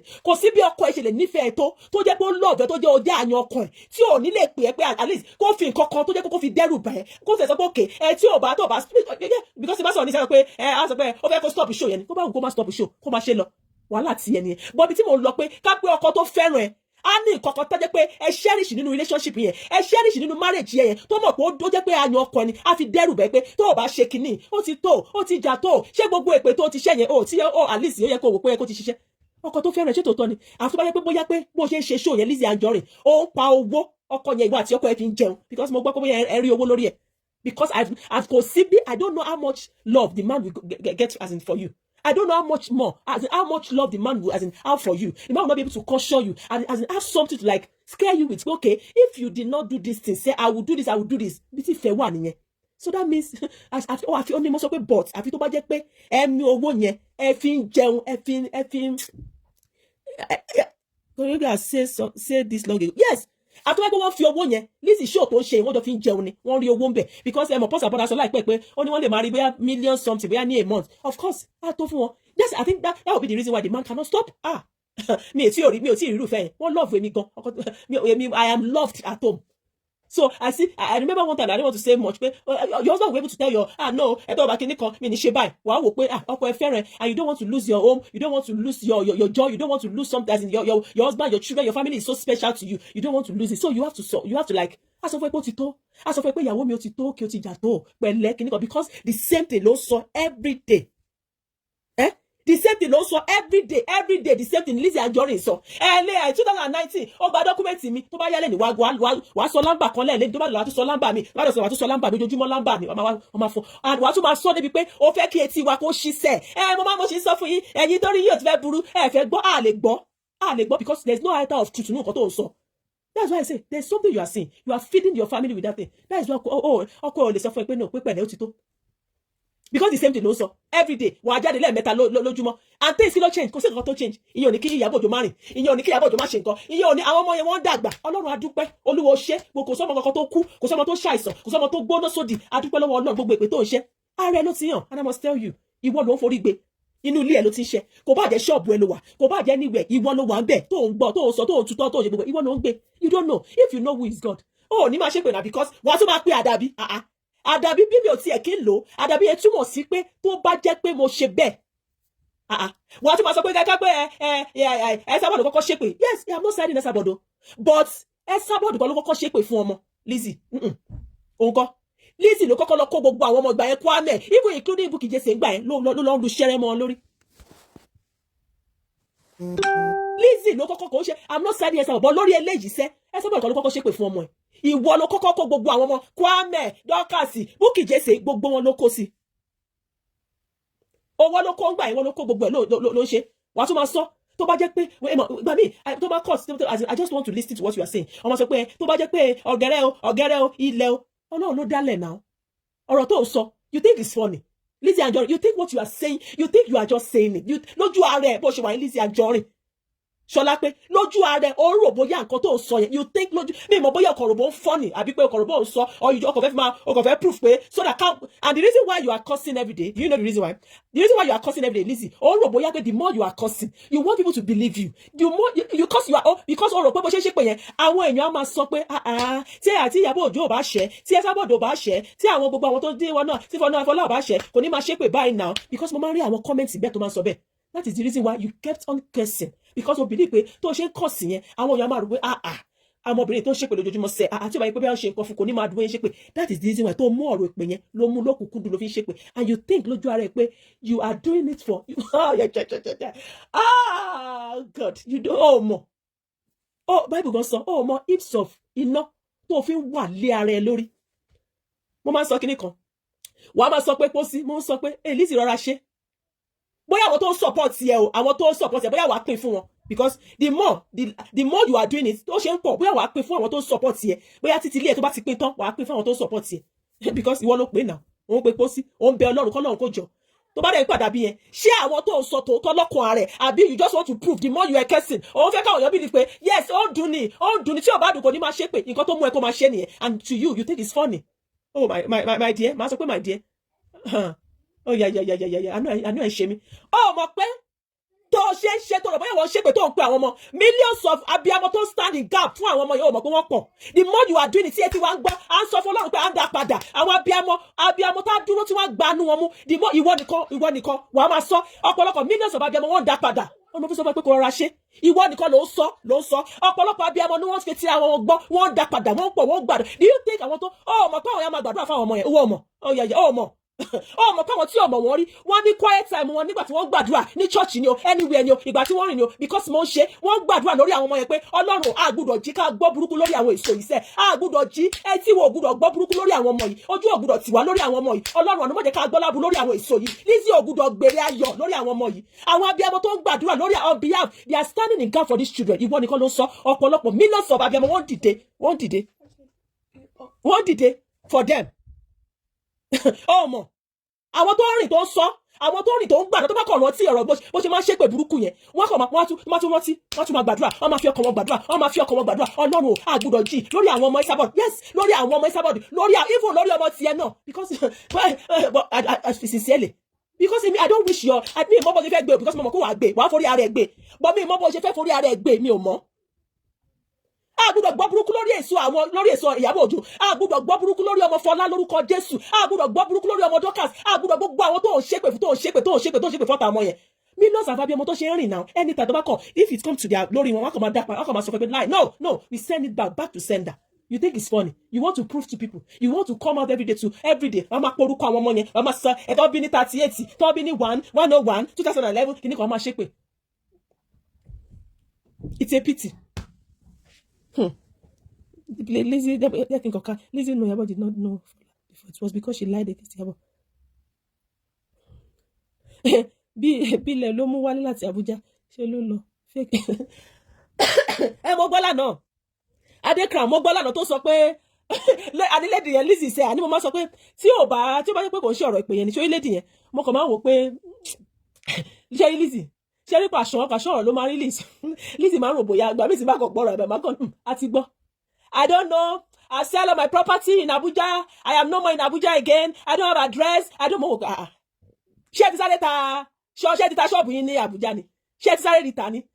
Ẹ ti wá ládírẹ́sì. Mo rò bẹ́ẹ̀ ní àwọn kí ló ń pè ní àwọn property l'Abuja. Ẹ ti wá ládírẹ́sì l'Abuja mọ́. Tó bá tún dọ̀là ní ìsìn àti wá sọ nǹkan mọ́ wò pé àní ọ̀rọ̀ Lizzy sẹ́ àní wọ́n mọ̀ fìyà jẹ ni. We don't because I am not in Abuja again. I'm going to Lagos finally. Today, dear, I know. If they know I condone money, I just be sure. I'm telling you, don't mind them. We are no more in California again. We are no more in Abuja again. Adedeji James. We are no more in Abuja again. If you need to see me, I'm back to Lagos. All the fights 101 on file and file 102. You have to come and collect your land property in Lagos. We are no more in Abuja again. I don't have address in Abuja. I don't have address and I don't have I don't have address in Abuja and I'm not in Abuja again. Mo wò pé ṣé ti wá ta gbogbo àwọn aṣọ yẹn. Ṣé tún fẹ́ ọmọ kan sábọ̀ dẹ̀ gan pé ọmọ kan máa ń pa mílẹ̀ ẹ sábọ̀ ní pé ṣíà yẹn ó di wá ẹjọ́ ṣé lóòótọ́ ló máa di ṣíà yẹn ó máa di wá láti Èkó so nísìnyí á tún dáwọn ṣíà yẹn padà bí báwo ló fẹ́ ṣe tó láwọn ti lọ sí Èkó finally nísìn kí ló fẹ́ ṣẹlẹ̀ sí gbogbo àwọn land yẹn. She ṣépè to make people scared. No one is scared. Yes, now she ṣépè to make people scared. Ṣé gbogbo àwọn property tó wà ní Abuja ṣáà tí wọ́n tà lọ she don transfer Abuja to she don transfer Abuja land to Lagos so fast. Báwo ló ṣe wá ṣe gbogbo àwọn ṣíà tó ní wọ́n ṣe ní mílíọ̀n yẹn. Jẹ́ kó lè sọ you are a woman of wisdom. Kudos to you, ma. Thank you so much. Yeah, Mr. Adeni, thank you, ma. The thing that bothers me the most is our husband stays there without saying SK Aremusa. Husband, ani mo ti sọ pé bóyá wọ́n jẹ nǹkan nínú ọjà ẹni. I wish I can call him. Kò sí bẹ́ẹ̀ mi wá mo fẹ́ ṣe fẹ́ call him mi ma ní kíní da fi call him. After ká pé Instagram láti ṣe àbá call him. SK ani mo sọ pé show tó ń ṣe yẹn bóyá ọkọ ẹ̀ ń jẹ ń bẹ̀ ni. Ọkọ ẹ̀ bóyá ó ń jẹ ń bẹ̀ ni because ọkọ ẹ̀ ò lè má jẹ ń bẹ̀ kí ọkùnrin tó ní nǹkan tó ní bọ́ọ̀sì nídìí tí ò ní lè ní nǹkan láti fi scare ìyàwó ilé ẹ̀ tí ò ní lè sọ pé kò sí bí obìnrin bá ṣe àtúbà jẹ́ pé ẹ̀yin náà wo àwọn ẹ wo gbogbo ọ̀rọ̀ tí wọ́n sọ tí ọkọ ò bá jẹ́ pé bóyá pé ìyàwó ló ń fìdí ẹ̀ tí ò bá jẹ́ pé ìyàwó kò sí bó ṣe ẹ sọ nǹkan tí ọkọ tí ò lè fi ní sè lórí ìyàwó tí wọ́n yẹ kó bí àbí kí tí ò lè fi ní sè kò sí ni tí ó yẹ pé ọkùnrin ò ní ṣe pé no nǹkan kan a jẹ́ pé bóyá show tó ń ṣe yẹn wọ́n fi ń jẹun ni ẹjọ́ sọ fún mi nǹkan tí ọkọ tó máa fẹ́ yàwó tí ò ní fi ní ṣe nílé tí ò ní fi àjẹ́ pé bóyá pé ìyàwó yẹn ló gbà sílé ló fẹ́ sílé ló ń ṣe gbogbo ló ń ṣàwọn nǹkan kan tó yẹ pé òun ló ní kọ́kọ́rọ́ tó dilé yẹn mú tí ò bá jẹ́ bẹ́ẹ̀ ẹ̀yin fún ẹ̀mọ́ káwọn ọkùnrin mi ẹ̀sìkẹ́ ààrẹ musa àwọn ọkùnrin mi tó jẹ́ pé gan tí ó jẹ́ pé owó tó pé bóyá ìyàwó ẹ̀gbọ́n ló tún ṣe wọ́n tún láṣẹ wọ́n ní authority pé wàá di owó ẹ̀ mú ni ìkọ́kọ́ yẹn ti ń dùn mọ́ ni. ó bẹ́ẹ̀ tàkẹ́rẹ́ aṣọ sọ́mà yìí sílẹ̀ àwọn aṣọ tẹ̀lé fi rọ́ọ̀kì sọ́mà ṣẹlẹ̀ aṣọ tí mo wọ̀ yìí mo ní wọn lóríṣiríṣi mo dẹ̀ ní wọn ní size by size 3/4 ní ṣòkòtò ẹ̀ ṣòkòtò ní kì í ṣe skirt o ṣòkòtò òun ló wà bẹ́ẹ̀ 3/4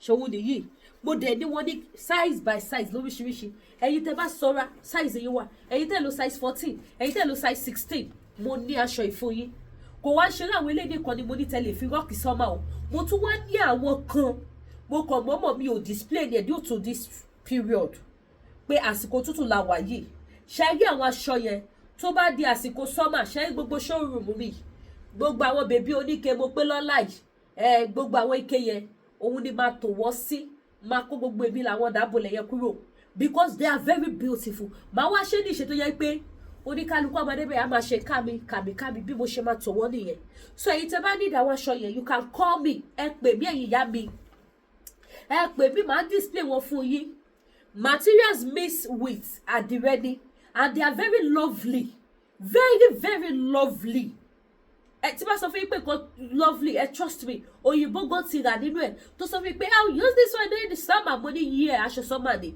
ó fine gan dáadáa kò síbi tẹ́ lè lọ ní summer ẹ lè lọ sí get together party ẹ lè lọ sí birthday party ẹ lè lọ sí dinner ẹ lè lọ sí fún anything kò síbi tẹ́ lè lọ tó bá dásìkò summer and àwọn eléyìí náà kẹ̀dẹ̀ nìyí tó bá dásìkò summer kò sí occasion tẹ́ lè lò wọ́n lọ because àdìrẹ ńláńlá lélẹ̀ eléyìí ọ̀hún ṣàwọn àdìrẹ nylon àdìrẹ ńláńlá àwọn aṣọ àdìrẹ ńlá guinea tó máa fi ń ṣe àdìrẹ yẹn òun ni aṣọ tẹ́ ń wò lọ́wọ́ mi mo dẹ̀ wá ní wọn ní size by size lóríṣiríṣi ṣe tún wá rí aṣọ tẹ́ ń wò yìí okùn tún wà nù ẹ̀ tẹ́ máa fi adjust tẹ̀ síbẹ̀ bá ṣe fẹ́ kó ṣe gbé ṣèpù yìí jáde sí ṣẹ́rí báyìí sí pé ó tún look fitted lára mi báyìí ṣẹ́rí sí pé sí tí mo fi sílẹ̀ ó tún ṣe okùn wà nù ẹ̀ mi ò so dáadáa tí bá so okùn yẹn sí ẹ rí bó ṣe máa look fitted lára mi so gbogbo ẹ̀yin mọ́mì mi tẹ́ bá nìdẹ̀ ẹ pè mí bákan náà ẹ̀yin dáàdì mi tẹ́ bá fẹ́ àwọn titi yín náà mo ní titọkùnrin náà tó jẹ́ 3/4 pound tẹ́yìn náà lè lò lásìkò summer ó wà available mo dẹ̀ láwọn long sleeve bùbá àti ṣòkòtò tẹ́ lè lò ó wà available èyí tẹ́ bá ti fẹ́ ẹ pè Lédìkè ìfẹ́ olúwa mo wà available tó bá dẹ̀ jẹ́ àwọn búbù náà ni ẹ pè mí ó wà available kò síbi tí mi ò fi sẹ́ẹ̀dọ̀ ọjà sí ẹ má dẹ̀ gbàgbé pé danger wa ó wà available tó ń tà lọ wìtìwìtì ẹ má dẹ̀ tún wá gbàgbé ẹja àdìrà ṣe rí pẹ̀lú gbogbo àwọn nǹkan tó ń ṣẹlẹ̀ nínú ayé yìí ẹ jọ̀ọ́ ẹ má jẹ́ ká túra wa sílẹ̀ bóyá nítorí iṣẹ́ tèmi ṣe ni a lot of things ni mo máa ń gbọ́ ìrírí ayé lóríṣiríṣi àwọn so many things tó ń ṣẹlẹ̀ sí àwọn èèyàn tó ní agbára and gbogbo àwọn kiri kì í ṣe jọ́kan ló bẹ̀rẹ̀ o ẹ jẹ́ ìjókòó kí sáyé ṣí wa ní síbẹ̀ gbogbo àwọn kiri kì í ṣe jọ́kan ló bẹ̀rẹ̀ o ó ti máa bẹ̀rẹ̀ tipẹ́ ṣẹ́rí àwọn ogun kan wà ọmọ program ẹ̀ ni ó nígbà tó máa bẹ̀rẹ̀ iṣẹ́ àwọn iṣẹ́ kan wà tó jẹ́ wípé ó máa ti bẹ̀rẹ̀ tipẹ́tipẹ́ ṣùgbọ́n yóò ní mọ̀ èmi ìdẹ́ wà òjijì ló máa dédé bẹ̀rẹ̀ òun ló fi jẹ́ wípé èèyàn gbọ́dọ̀ máa dira ṣẹ́rí bíbélì fún àwa Christian bíbélì wa pé gan bíbélì pé gan kò sí ẹni tí ò lógun láyè kò sí ẹni tó bá sọ fún yín pé òun ò lógun ẹ sọ fún pé èmi Lédìkè mo ní kẹ́ni yẹn shut up ó ní kò sí ẹni tí Ọlọ́run dá láyè tí kò ní ogun especially wo tó bá wá jẹ́ ológo àìdá o jẹ́ olè ẹni tó máa ní ògo gan nínú ìgbéyàwó ẹ àìdá ọkùnrin náà àbóbìnrin ni ẹ ògo wà nínú ìgbéyàwó ògo ìgbéyàwó dẹ̀ wà ní grade by grade ògo ìgbéyàwó mi ó dọjọ́ alẹ́ kẹ́ tó mọ yìí kẹ́ tó mọ̀ pé yes Ọlọ́run fún yín ní ògo àti èrè nínú ìgbéyàwó yìí ó dọjọ́ alẹ́ ìmí kẹ̀dẹ̀ ní àti ọ̀sán lèèyàn máa ti mọ̀ ṣe wá rí ògo tá à ń sọ̀rọ̀ nípa ẹ̀ kò sí níjọ́ tá ti dá wa báyìí láti dá wa mọ́ ògo ìjọ inú dẹ̀ làwọn ẹni bíi ìka ènìyàn ti mọ̀ wípé yes ẹni ní ògo irú ògo báyìí ló ní ẹlòmíì tó jẹ́ pé ògo ìgbéyàwó ọjọ́ alẹ́ ló ní tó bá di ọ̀sán ìgbéyàwó àdàrú àbí kọ́kọ́ kó bóbìnrin mi lọ àbí kọ́kọ́ bó obìnrin mi lọ àbí kọ́kọ́ kọ̀ máa ṣe ṣìnà káàkiri from there òun fún ara wa ní sùúrù àwa fàyè lẹ̀ fún Sátánì yẹn Sátánì àwa padà gba gbogbo ògo àwa di ohun tí ìgbéyàwó yẹn máa bàjẹ́ ògo wà ní ọjọ́ alẹ́ iyì ni fún ènìyàn kéèyàn máa sọ wípé yes mo ṣe 30 years wedding anniversary 40 years 50 years that is why tí báyàwó tó bá ń ṣerú ayẹyẹ bẹ́ẹ̀ yẹn inú mi máa ń sòdùn ṣé wá rí ògo ìgbéyàwó ọjọ́ alẹ́ lómi Sátánì lè lọ program iṣẹ́ burúkú yẹn sí ara ọmọ tó jẹ́ pàrọ̀ ọmọ ló máa ti bẹ̀rẹ̀ iṣẹ́ ẹ má jẹ́ kí n rojọ́ jù a lot ló ń ṣẹlẹ̀ nínú ayé ọ̀nà tí Sátánì dẹ̀ gbà ó pọ̀ gan ṣùgbọ́n Ọlọ́run ò ní fi wá sílẹ̀ fún Sátánì mú ẹ jẹ́ ká tọ́jú ara wa ká dira wa ẹlòmíràn máa ní àwọn ọmọ bíi tí kankan ò ṣe tẹ́lẹ̀ ó kàn déédéé bẹ̀rẹ̀ lójijì ó kàn déédéé ṣe nígbà tó yẹ pé ẹ ti ríra ayé tán ní ìrírí ẹni tí kò ní ogun ẹ ti jòkó rẹpẹtẹ ẹ ti rẹpẹtẹ ẹ ti balance pé kò sí nǹkan kan jàre everything lọ smoothly tó sì jẹ́ wípé Sátánì ń dọdẹ kò sí ẹni tó ráyé gbé tí Sátánì ò mọ́nítọ̀ kò sí ẹni tó ní ìfọ̀kànbalẹ̀ láyé ẹ̀ tí Sátánì ò máa mọ́nítọ̀ ní agbára Ọlọ́run Sátánì ò ní rí wa mú fún àǹfààní èyí tẹ́ bá wá ní ìdáwó kan tẹ́ lè lò fún ìṣọ́ra fún protection fún curse breaker fún victory àti bẹ́ẹ̀ bẹ́ẹ̀ lọ lóríṣiríṣi àti mercy àti ẹ̀yọ́nú àti bẹ́ẹ̀ bẹ́ẹ̀ lọ ẹ pè Lédìkè Ìfẹ́ Olúwaṣọ kò sígbà tẹ́ pè mí tí ẹ̀ ní bá àwọn àkànṣe iṣẹ́ ńlẹ̀ torí ẹ̀ mo ṣe máa ń ṣe tó máa ń pọ̀ sọ́wọ́ àwọn iṣẹ́ lóríṣiríṣi ó wà available ní Lédìkè African Store àdúrà gbogbo wa máa gbà lórúkọ Jésù gbogbo ẹ̀yin tẹ́ sí ra spiritual items lọ́wọ́ mi ní agbára Ọlọ́run ẹ túbọ̀ máa ní testimony ayọ̀sí because tẹ́ bá ní testimony ayọ̀sí lẹ́ máa introduce èmi náà sáwọn èèyàn pé ẹ pè Lédìkè anything ẹ ṣe kí ni ẹ rí títóbi ìyanu Ọlọ́run lọ́dọ̀ ẹ̀ so ní agbára Ọlọ́run ẹ túbọ̀ máa rí ìyanu Ọlọ́run sí ni àdúrà yẹn a máa gbà lórúkọ Jésù gbogbo agbára kágbára gbogbo kógo tó lè fẹ́ máa lẹ̀ mọ́ ẹnikẹ́ni nínú èmi àti ilẹ̀ aláró agbé ogun náà mi àjọ jẹ́rìí sí agbára Ọlọ́run bẹ́ẹ̀ ló máa rí kò ní yí padà Jésù Olúwa wa àmì lórúkọ Jésù so ẹ má gbàgbé láti patronize Lédìkè African Store bákan náà ẹ má gbàgbé láti patronize mi pẹ̀lú African food sẹ́mo wà o wheat wà o soya beans powder wà o beans flour ó wà o kí ló lóun jẹ rice flour ẹ̀yin èèyàn tẹ́ bá jẹ rice flour yẹn oh my god ó mà fine ó wà pàgọ́ ẹ rọra fọbẹ̀ ẹ̀gúsí jẹ abẹ́fọ̀ ọ̀ìlà ó mú yes ó gbá sí àmà lọ ní tìrìtìrì kódà àwọn ọmọ gán tó máa bí ní pé what are we eating this one is very sweet ó wà òkè gan ó wà òkè rice flour ó fine gan I have cook it bó ti jẹ́ ó wà òkè so ẹ̀yin tẹ́ bá nìdẹ̀ ẹ pè mí bákan náà ẹ̀yin tẹ́ bá fẹ́ ra anything tẹ́ bá fẹ́ máa bọ̀ wá sí Lédìkè African Store tó bá jẹ́ jewelries náà ni tó bá jẹ́ nǹkan tẹ́ lè fi ṣe orin tó bá jẹ́ àwọn aṣọ lóríṣiríṣi aṣọ yapa sí bíbà yàtọ̀ sáwọn sample aláwọ̀ skirt and blouse aláwọ̀ kaftan àti bẹ́ẹ̀ bẹ́ẹ̀ lọ èyí tẹ́ bá ti fẹ́ ẹ pè Lédìkè Ìfẹ́ Olúwaṣọ the baby of Oduduwa nation mi ò ní wá ayé tí ojú òní tiwa láṣẹ Èdùmàrè no going back Donald Trump we want our nation divide Nigeria bye for now.